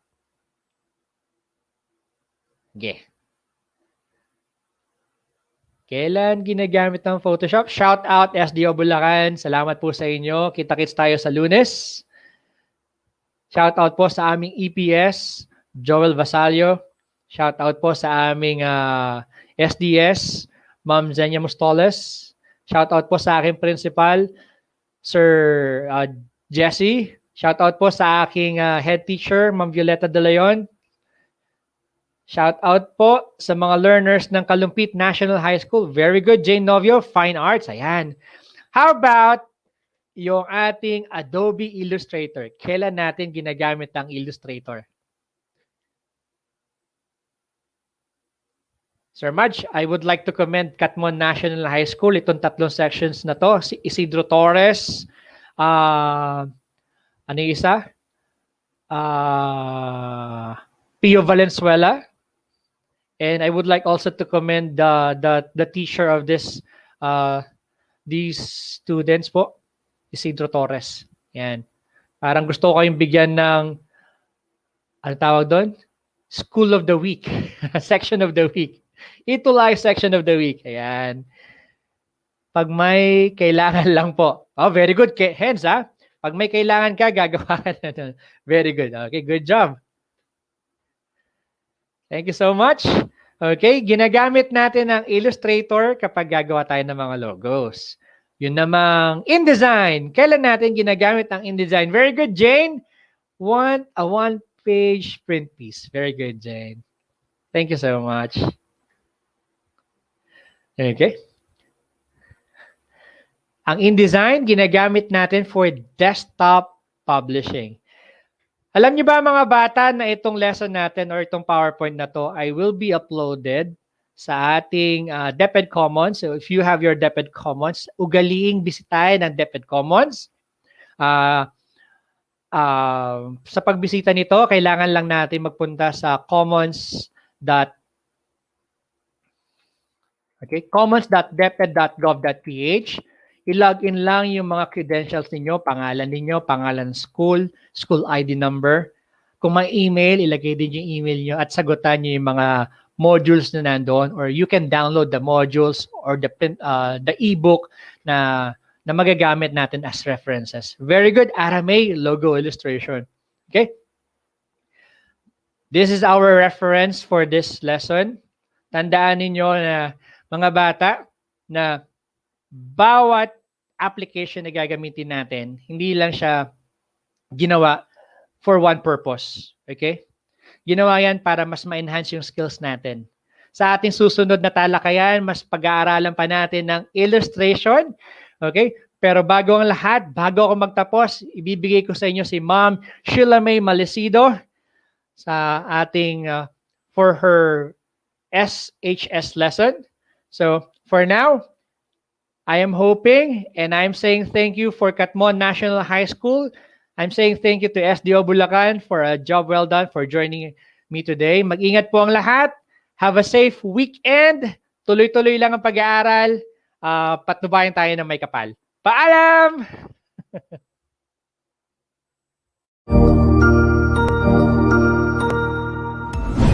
Sigurado ako na marami ka na namang natutuhan sa ating ETULay tutorial session ngayong araw. Tandaan, ito ay hindi lamang para sa ating mga mag-aaral, kundi pati rin sa ating mga minamahal na guro at mga magulang na kaagapay natin para maituloy ang pagkatuto sa kabila ng nararanasang pandemya. Patuloy ding sumubaybay sa DepEd TV para sa mga araling ginawang video episodes. Mapapanood ito mula Lunes hanggang Sabado, alas 7 ng umaga hanggang alas 7 ng gabi sa inyong mga telebisyon. Abangan sa Lunes mula 1:00 ng tanghali ang iba pang aralin sa ating ETULay free online tutorial session sa Science. I-like and subscribe at manatiling nakasubaybay sa ating ETULay tutorial session sa DepEd EdTech Unit FB page at Educational Technology Unit channel sa YouTube at sa DepEd Tayo at DepEd Philippines social media accounts. Paalam!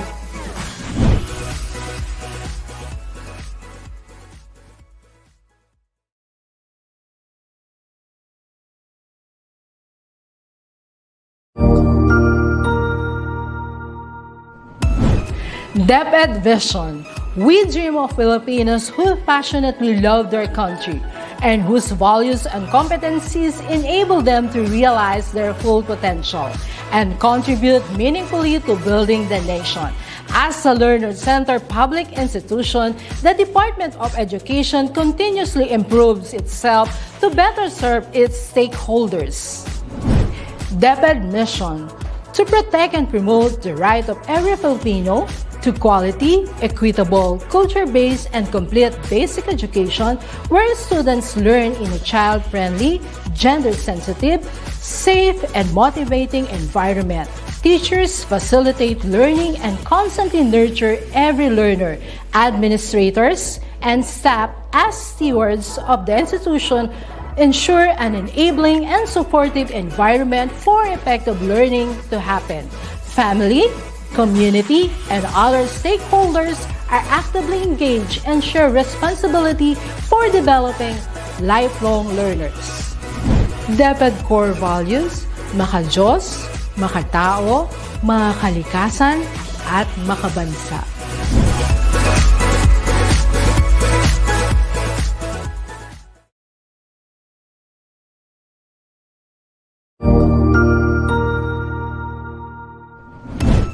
Cognizant to the needs of our learners, parents, and teachers, the Department of Education provided us with powerful tools for productivity that will allow us to foster critical thinking skills, problem-solving skills, communication and collaboration skills to be compassionate, responsible global citizens. Join us and discover new ideas in our series of professional development training program with the ICTS EdTech Unit and Microsoft Education Philippines. Together, we will equip our learners and empower our fellow educators for a dynamic future. Para sa bata, para sa bayan, at para sa guro. Sulong Edukalidad.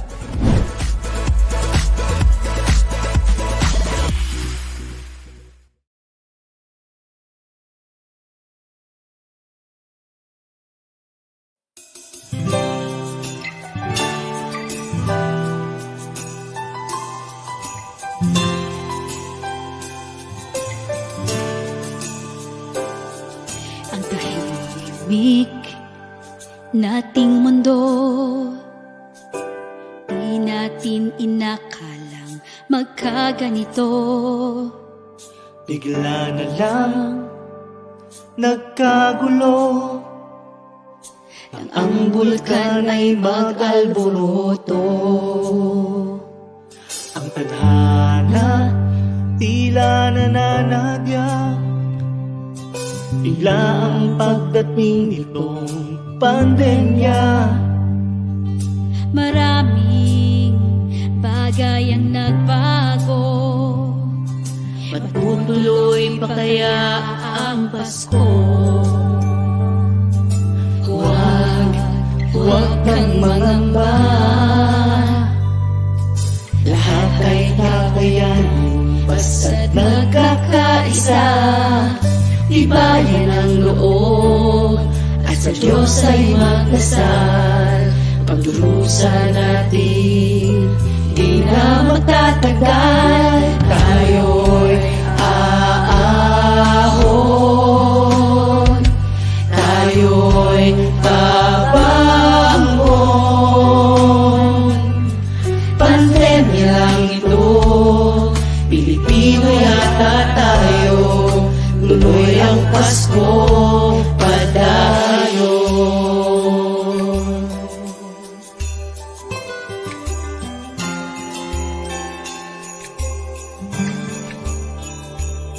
Sa pagsubok, tayo'y di bibigay. Sa umagang kay ganda, tayo'y maghihintay. Tamaan man tayo ng bagyo, kapit-bisig lang kaya natin to. Kaya pangako ko sa'yo, lahat ay kakayanin, basta't magtulong tayo. Ibayan ang loob, at sa Diyos ay magdasal. Pagtulusan natin, di na magtatagal, tayo'y aahon,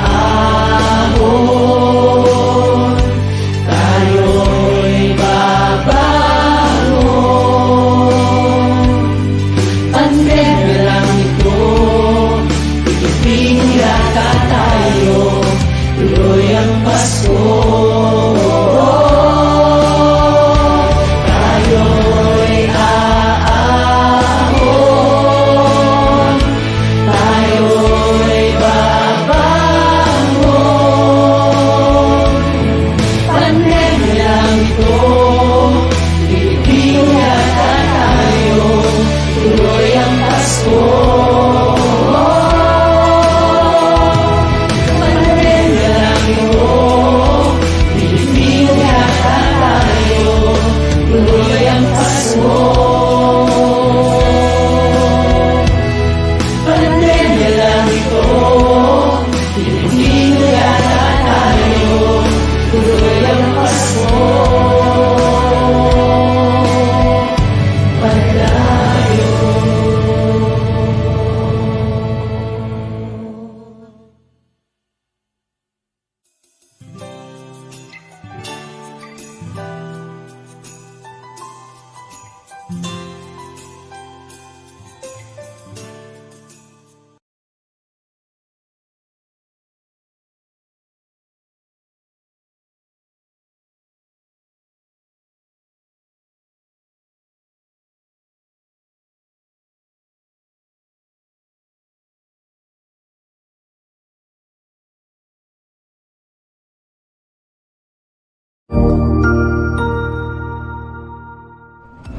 Magandang araw, Sir Wilbur po, at your service.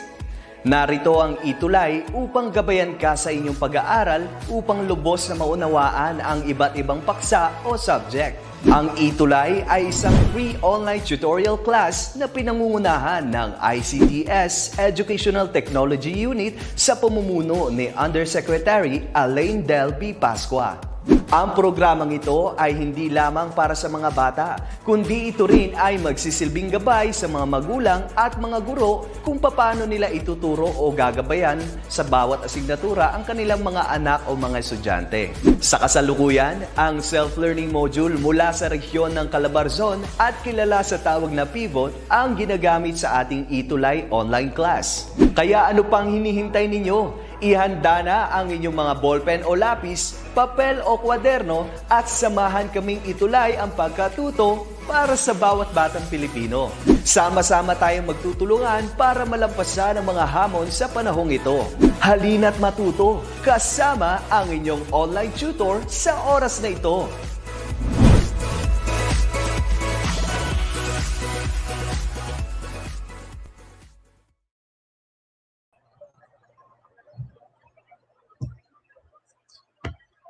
Okay, so magandang umaga sa inyong lahat, mga mag-aaral. So I am again Michelle Malicino, your EdTech ETULay tutor for today for the for the subject business ethics. Okay, so let's start. Okay, wait lang.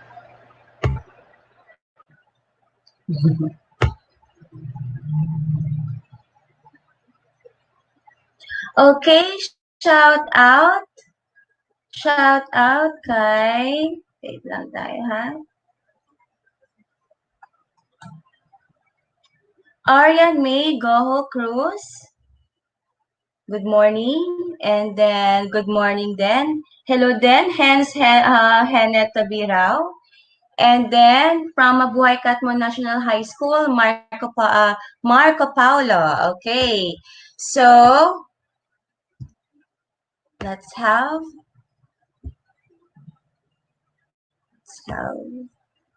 Nasaan na ba yung ating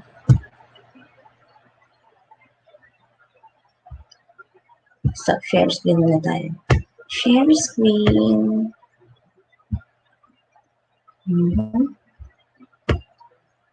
Okay.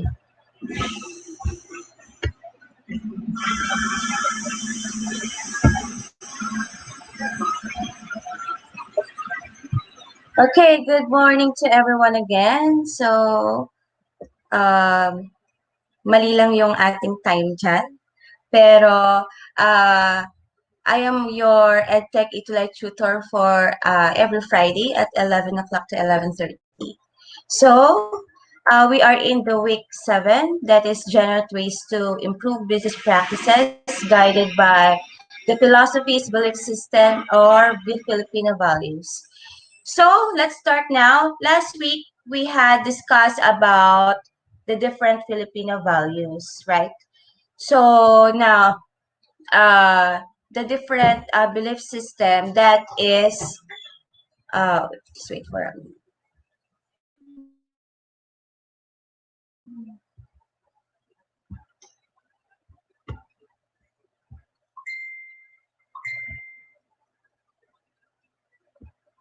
Okay. So that is, what do you call that? The first one is the Judaism, Jewish business ethics. So what I'm going to discuss here is only the gist of the philosophies or principles, and then we're going to relate this in the business setting. So in terms of the Judaism, wait lang ah. Okay.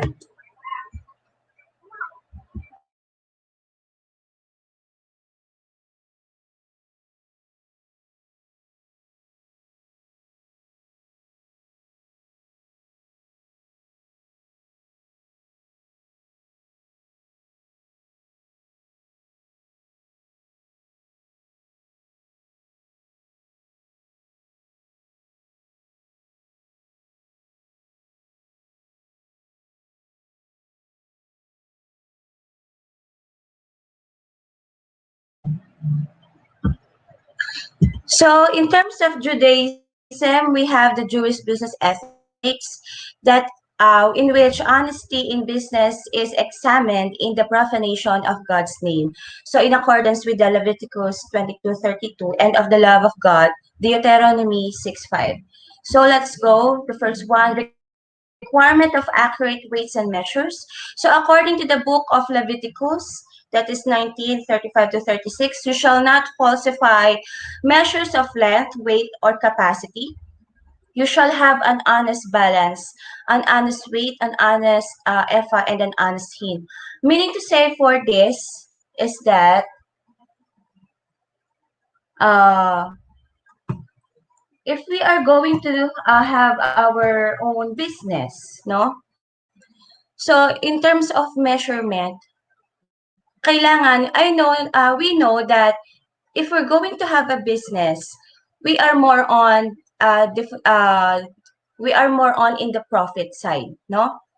We want to have to earn an income or to earn a profit. But in terms of the philosophy in Judaism, no? So we have to be accurate, meaning we have to dapat. Let's say, dito, kung tayo ay, let's say, ang business is all about sa bigas o whatever na kailangan ng may measurement, kailangan doon ay maging fair tayo. How? By accurate weights and measures. Okay? Prohibition of monetary deception. When you sell anything to your neighbor or buy anything from your neighbor, you shall not deceive one another. It is accordance with the Leviticus 25:14. Okay? So meaning, wag tayong manloloko ng kapwa. Okay? Hindi kunwari kaya nga in our next lesson, no? In terms of, let's say, we are going to promote something, no? Let's say, sa isang, sa isang product, sabihin natin na, puputi ka talaga. Okay? So, kailangan, pag sinabing puputi ka talaga for continuous with continuous use.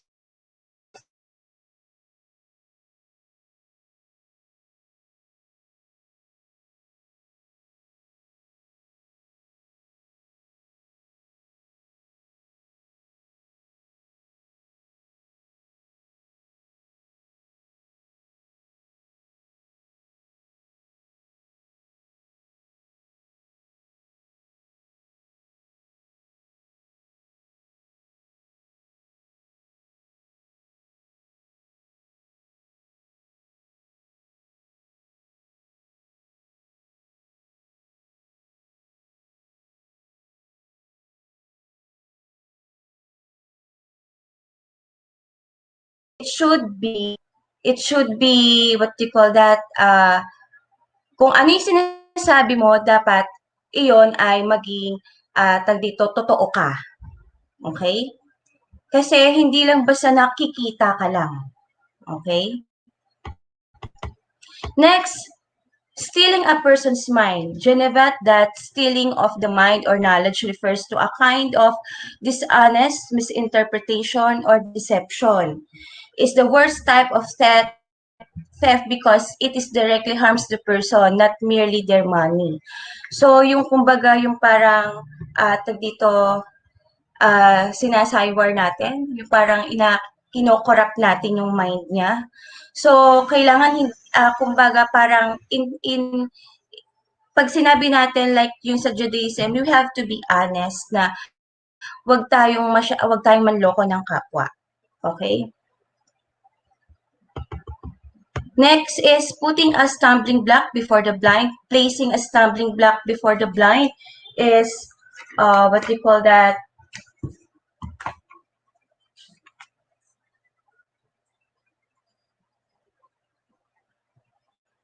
A statement in the Torah wherein in Jewish tradition says this is a figurative express prohibition against misleading people. When it comes to business ethics, Rabbi David Golinkin has pointed to the following examples of what this principle prohibits.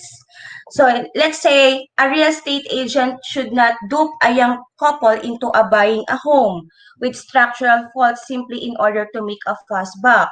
So meaning to say, a stockbroker should not sell his client a bad investment. No? Makakabenta ka lang, pero dapat kung makakabenta ka, yung maayos naman. No, hindi yung makakabenta ka basta makabenta lang pero alam mo na hindi kumbaga hindi quality yung ibinibenta mo. Okay? Next is treatment of workers. Jews are obligated to pay their workers on time, strive to pay their workers a living wage, and to treat their workers with dignity and respect. So it should be, if we are going to, how are we going to treat our workers? Did you know that workers are also a part of the company? No? Let me share my cam. Sorry. Workers are the heart of our company. Wherein, kung wala yung workers, so paano na lang makakapag-operate din yung ating business? So, we have to treat them fairly. no, paano natin i-treat them fairly? We have to pay them the right wage. Okay? And we also have to respect them. 7, not wasting time at work. It is important not to steal a company time.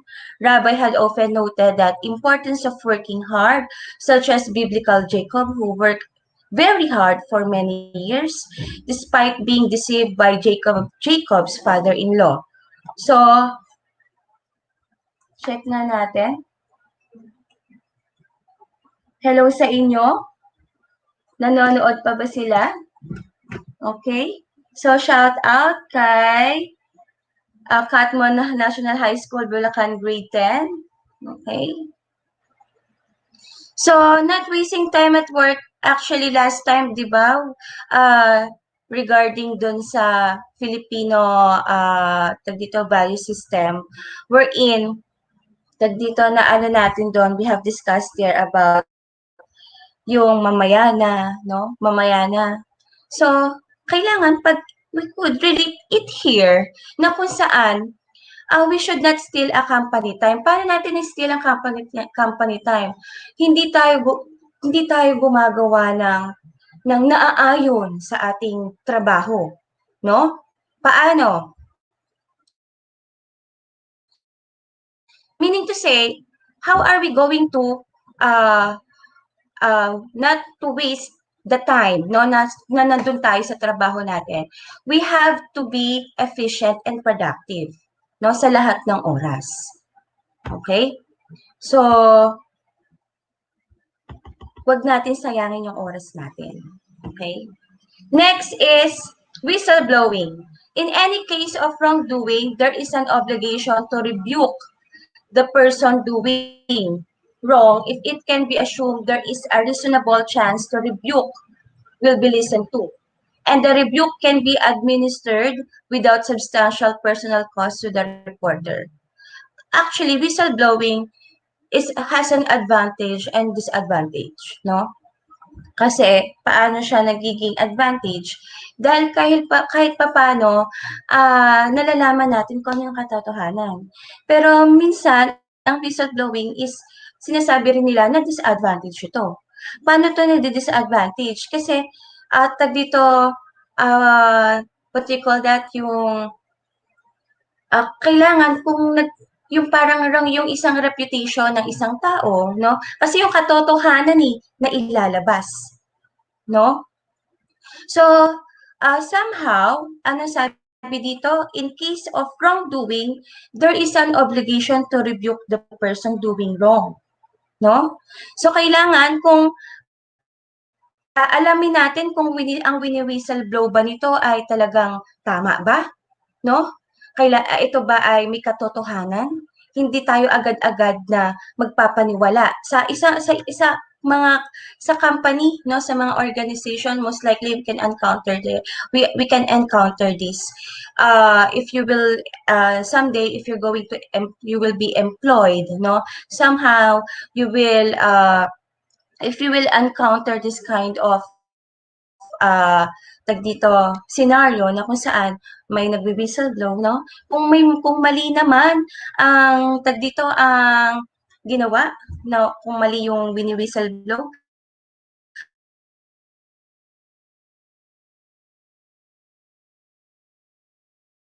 sa inyo, mga mag-aaral, no? So, let's have the Christianity or crucial principles. The first one is the golden rule. There are all things whatsoever ye would that mean would do to you. Do ye even so to them, for this is the law and the prophets. It is in accordance with the theory of the real economy, wherein damaging effects of the real economy of badly managed and largely speculative financial dealing. So, it is the criticism from Pope Benedict. Okay? So, wherein pag sinabi natin theory of the real economy, there is a narrower point of view from the Christianity faith towards the relationship between ethics and religion, no? Tradition. So, ang ano dyan is wherein yung yung sinasabing damaging effects of the real economy of badly managed and largely speculative financial dealing, it is mentioned that Christianity has the potential to transform the nature of finance and investment, but only if theologians and ethicists provide more evidence of what is real in the economic life. So that is the golden rule. The second is stewardship. After God created the earth and everything in it, God appointed mankind to be stewards of the earth. We honor the Lord in our business by observing and following His principles. So, ayan. So, we all know, we all are Christians, no? So, kailangan, we have to be steward of kindness, no? We have to be steward of principles by God, no? So trust, the Lord desires for us to trust Him in everything.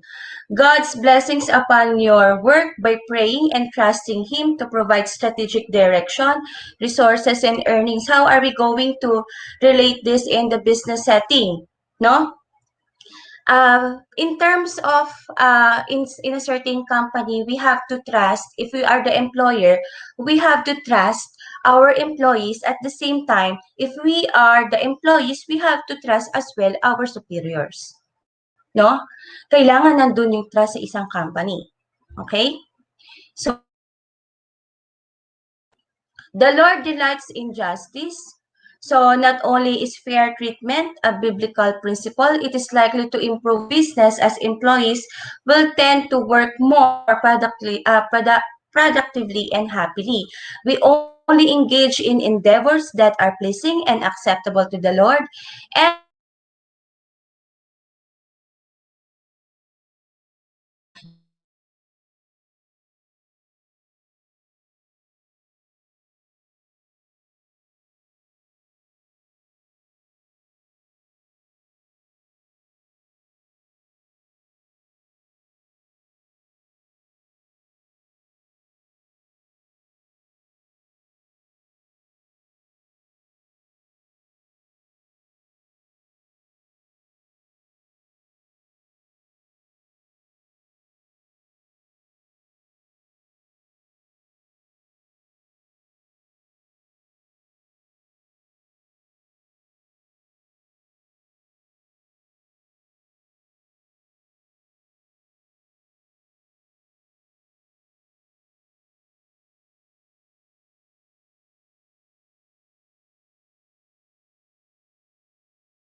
Good day, this is Teacher Rowan. I'll be your guide in exploring Google Apps for education, for teaching and learning.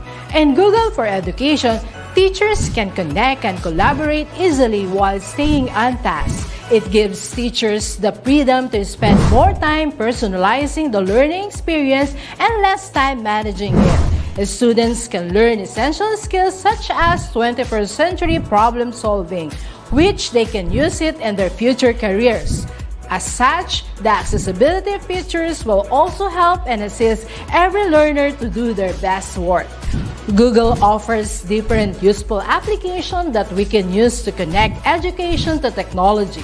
This will help our teachers as a 21st century educators to innovate and find ways on how to make teaching and learning more exciting, engaging, effective, and flexible to the demands of the society.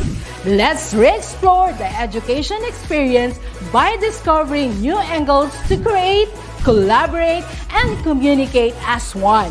Para sa bata, para sa bayan, at para sa guro. Ang pagkatuto, huwag gawing komplikado. Sulong edukalidad.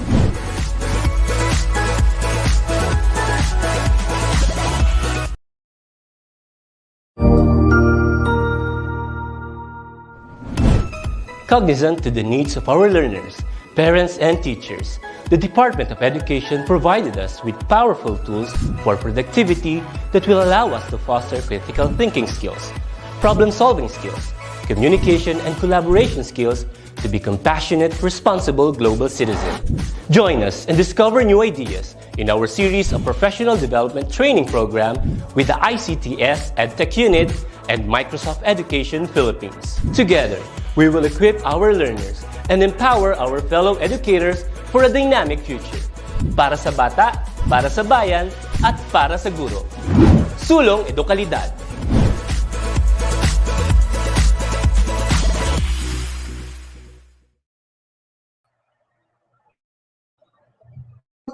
Okay, sorry, bumitaw yung aking internet. Discuss ako ng discuss, my goodness.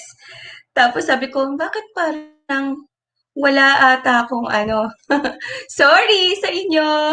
Okay, Emong, pasok po ulit kayo, ma'am. Pasensya na, ha? Sorry.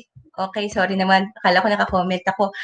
Okay, so good morning po, watching from Catmon National High School, Bulacan, Grade 10, Isidro Torres. Sorry talaga sa inyo, my goodness, talagang ano tayo ngayon, no? Anyway, let's go back. My goodness. Sorry, mga technical problem tayo ngayon.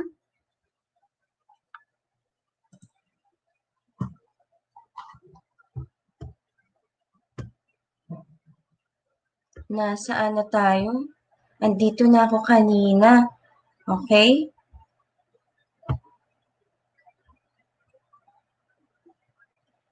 Naka-share na ba ako? Ayan, sorry talaga. Kaya sabi ko, bakit parang hindi nakaano tong ano ko. Hindi nakailaw ang aking laptop. Yung pala, bumitaw na yung aking internet. Okay, let's go back. So, diligence. The Lord expects us to be productively use whatever knowledge and resources He has given to us, no matter how great or small. So, God instructs that hard work is essential in conducting business profitably. So, if we are going to, let's say, we could relate, we have to relate the business setting in this verse by Luke 25:14-15. Kaya tayo hinire, no? Sa isang company because we have skills, we have talents, we have knowledge in terms of the position that we applied to. Okay?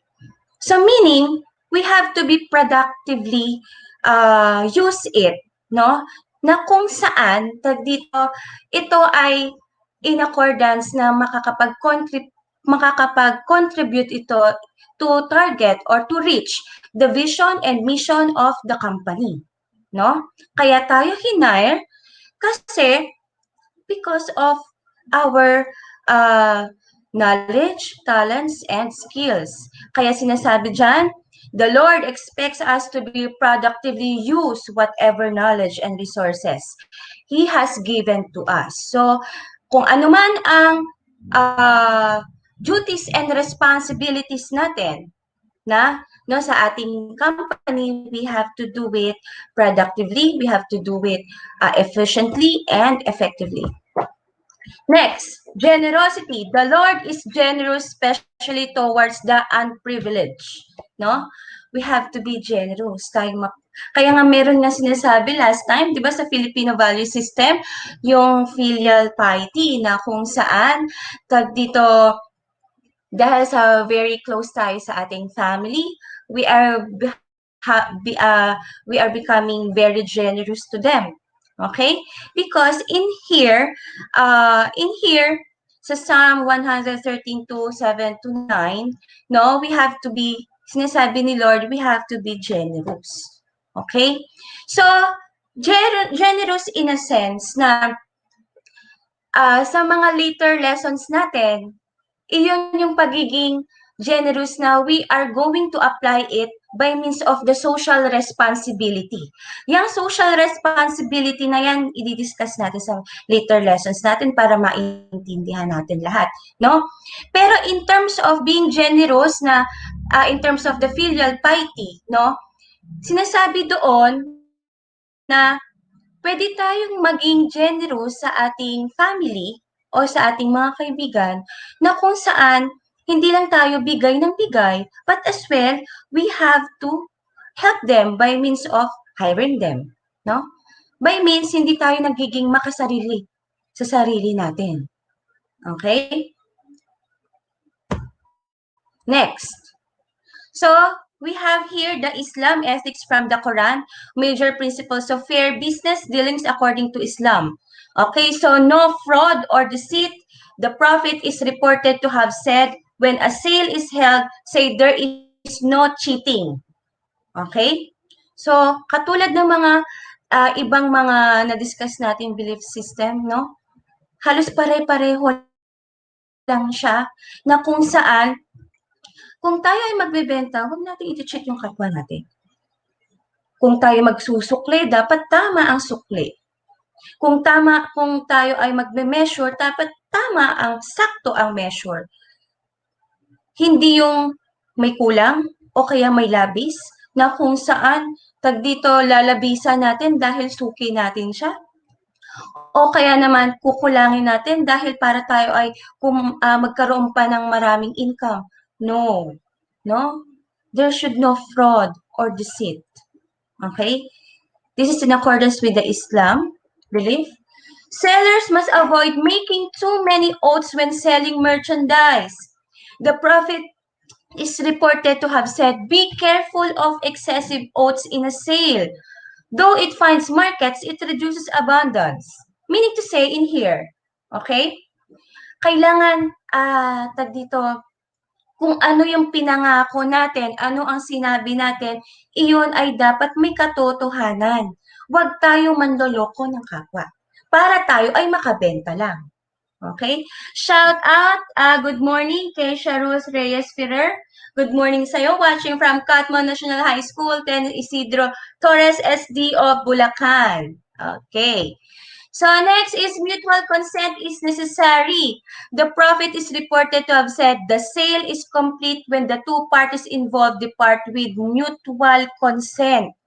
No? Meaning, kailangan may agreement yung dalawa. Okay? Sang-ayon ang dalawa. May mutual silang dalawa. No? Kaya sinabing mutual consent. Hindi yung napilitan lang yung isa. Okay?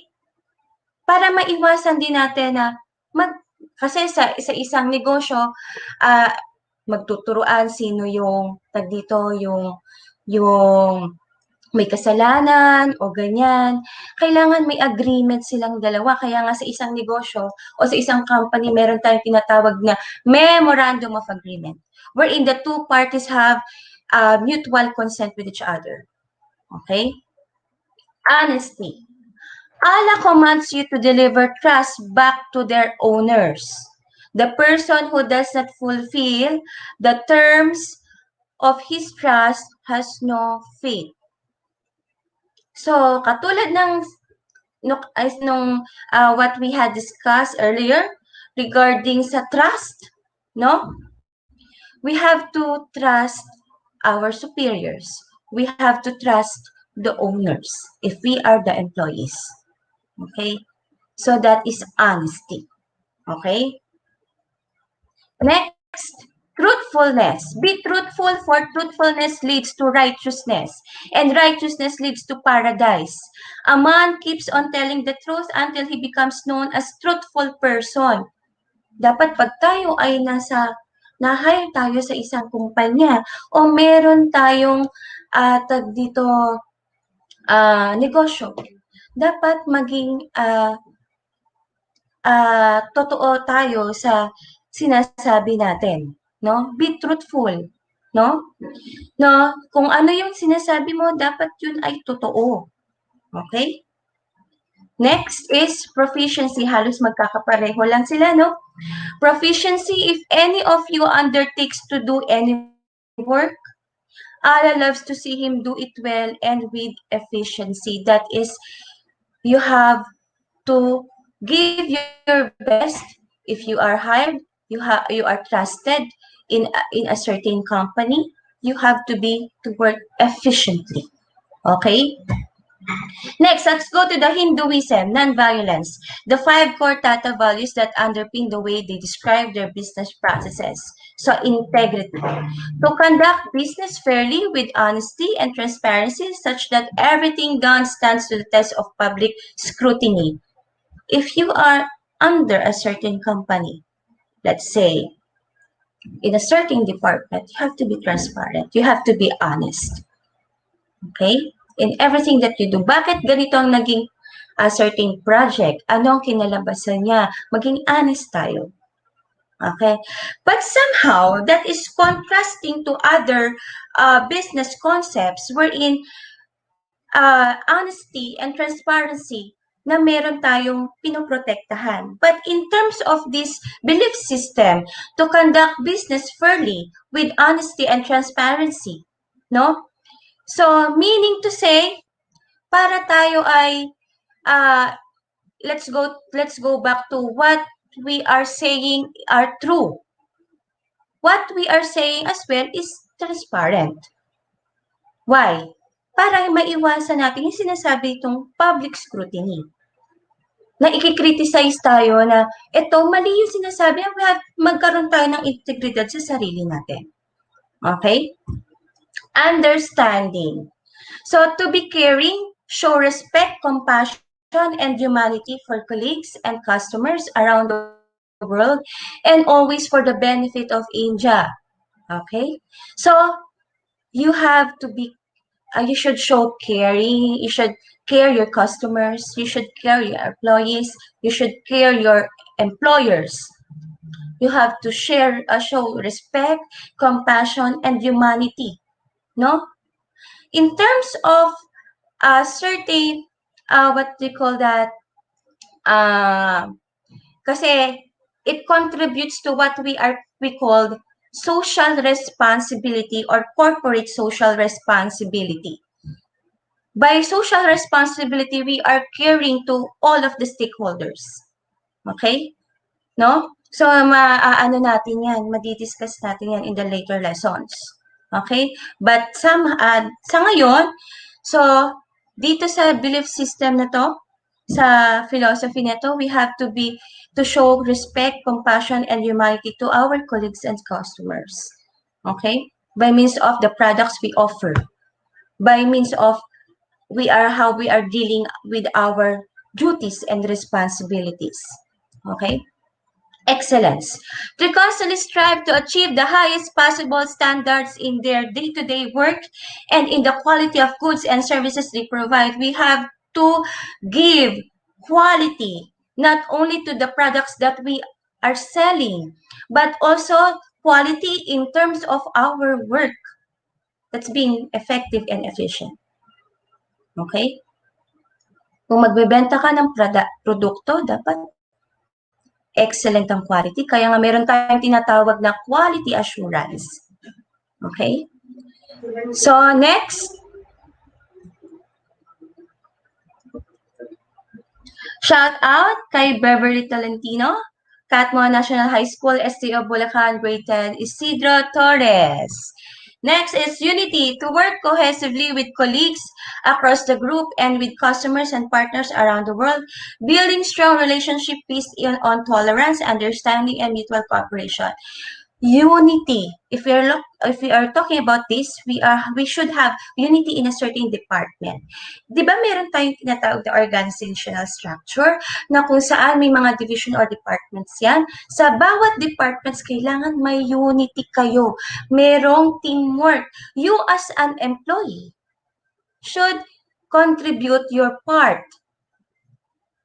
Contribute your part by doing efficiently and effectively about your roles or your duties and responsibilities.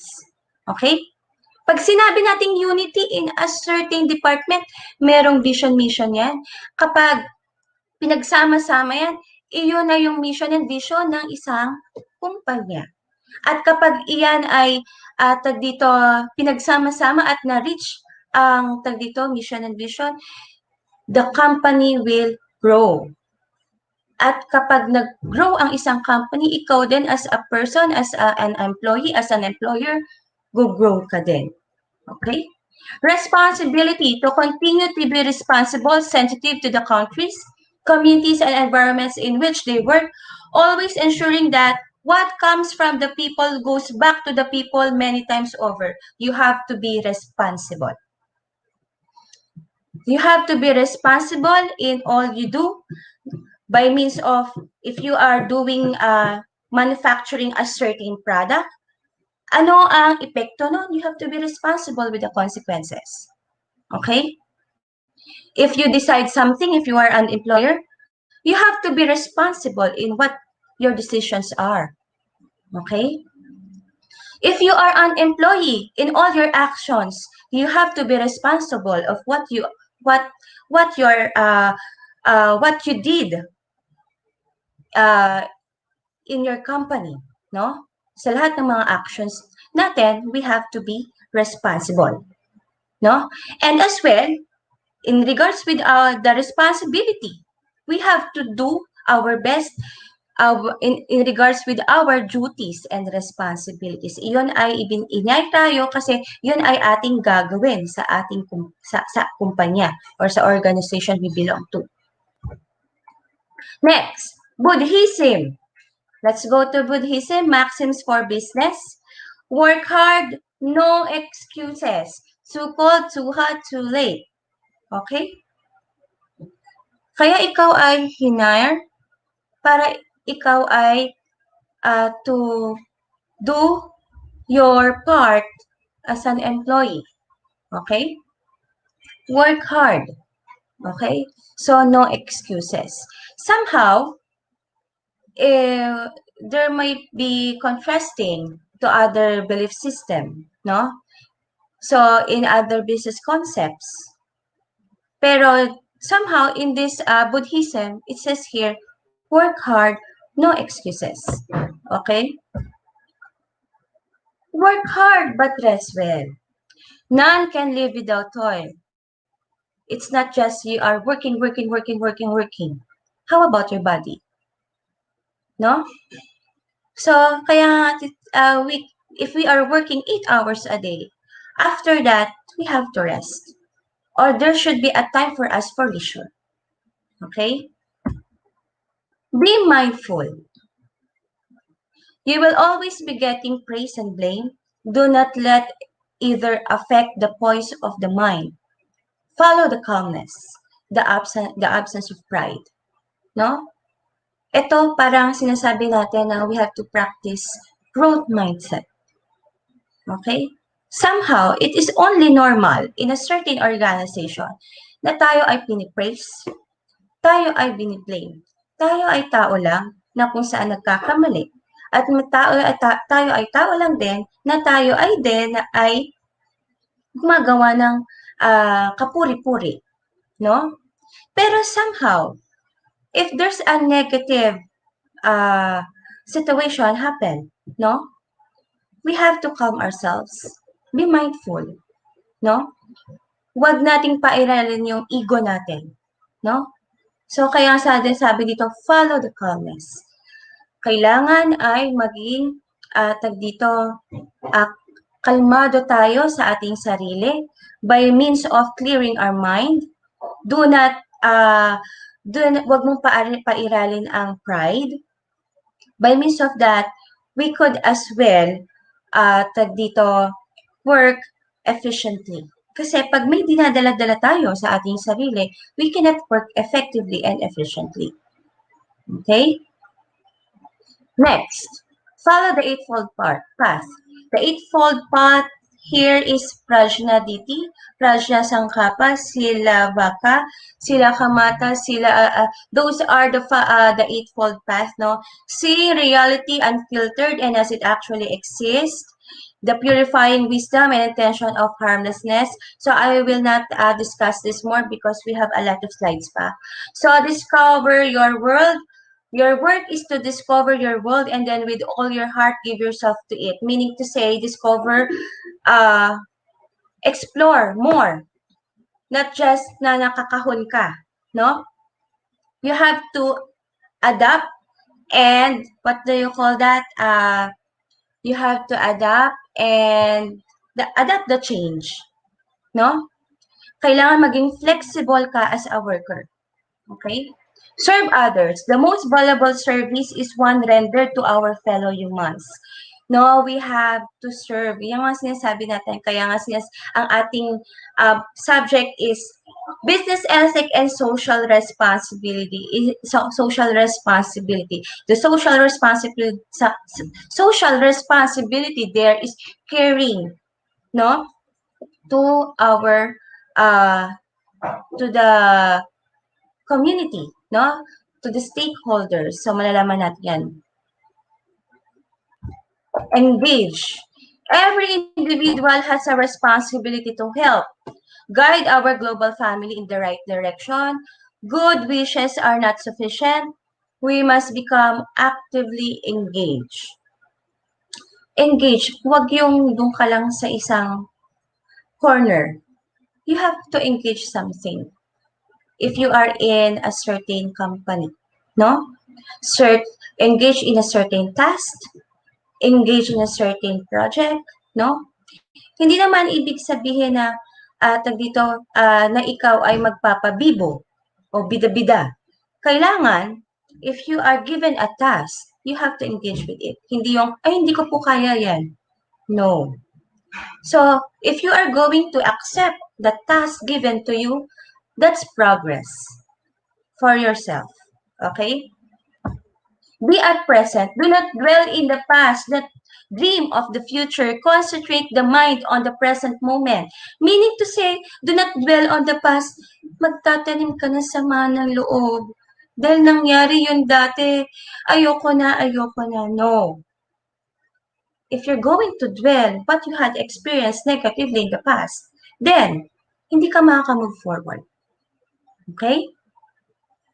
That's very, dito sa isang company, sa isang organization, hindi lang sa isang organization, in your personal life, this is really a very good, what do you call that,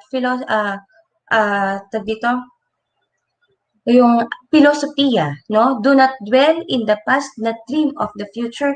Concentrate the mind on the present moment. Kung ano yung nandito ngayon, okay lang na, naka-vision tayo, ito vision natin. But you have to look first kung ano yung meron tayo ngayon. Huwag na tayong mismo na parang kung ano yung nangyari, ibabalik natin. No, hindi tayo maka-move forward. Next, embrace change. You can only lose what you cling to. Adapt change, embrace change. If it in terms of technology, if in terms of innovation, you have to adapt to it. Okay? Take one step at a time. Hindi yung, sige, okay. Tas dito. Lahat yan, ay kaya ko yan. Pag marami kang ginagawa, maaaring kapag marami kang ginagawa at pinagsabay-sabay mo lahat yan, you cannot be a productive and efficient employee. What will happen? Dito, what do you call that? Ang stake dyan is yung magiging quality ng trabaho mo. No? Kasi hindi ka na makakapag-focus sa isa. Dahil pinagsabay-sabay mo na lahat.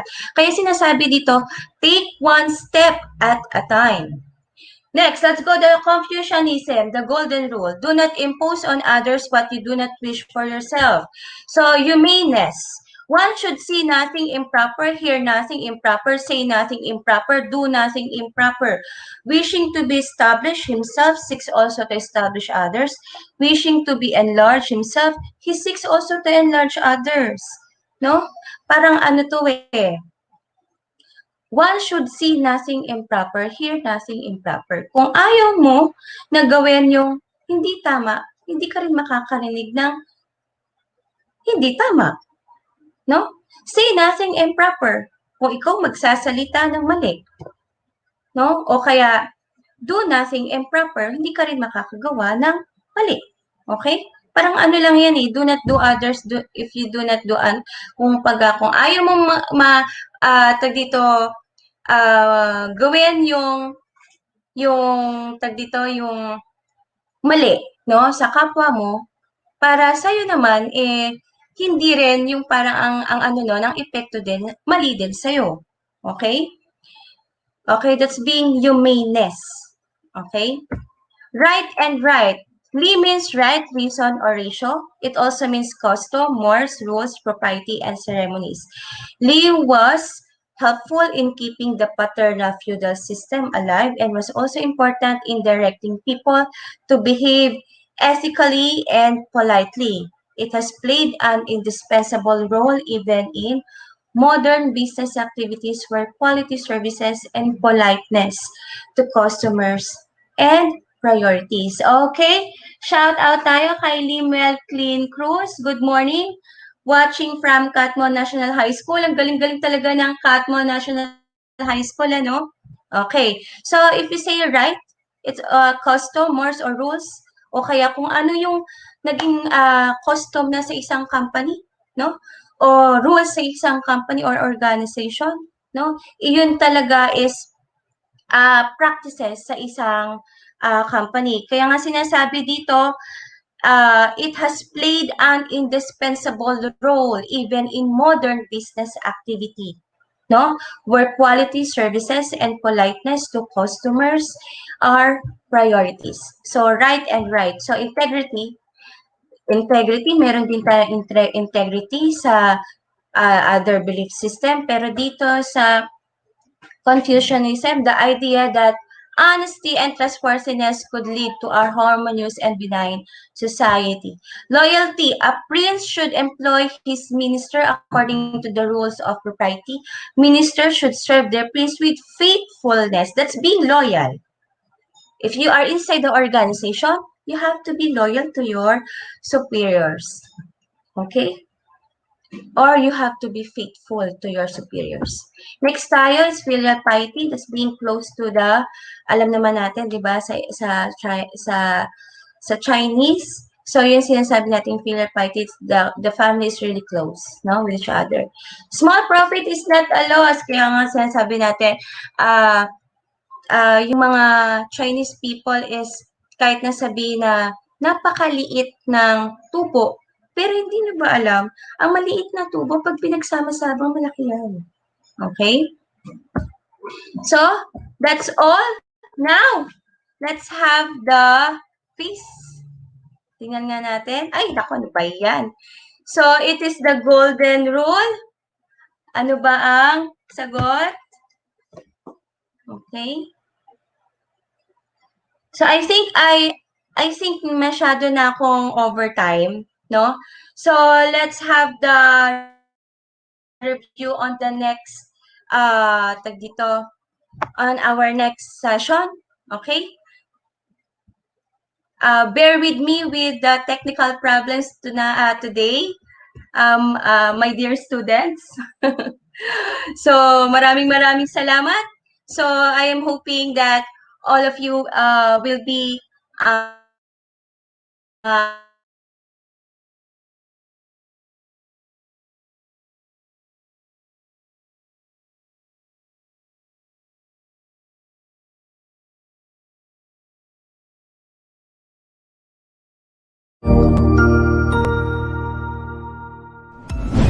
Sigurado ako na marami ka na namang natutuhan sa ating ETULay tutorial session ngayong araw. Tandaan, ito ay hindi lamang para sa ating mga mag-aaral, kundi pati rin sa ating mga minamahal na guro at mga magulang na kaagapay natin para maituloy ang pagkatuto sa kabila ng nararanasang pandemya. Patuloy ding sumubaybay sa DepEd TV para sa mga araling ginawang video episodes. Mapapanood ito mula Lunes hanggang Sabado, alas 7 ng umaga hanggang alas 7 ng gabi sa inyong mga telebisyon.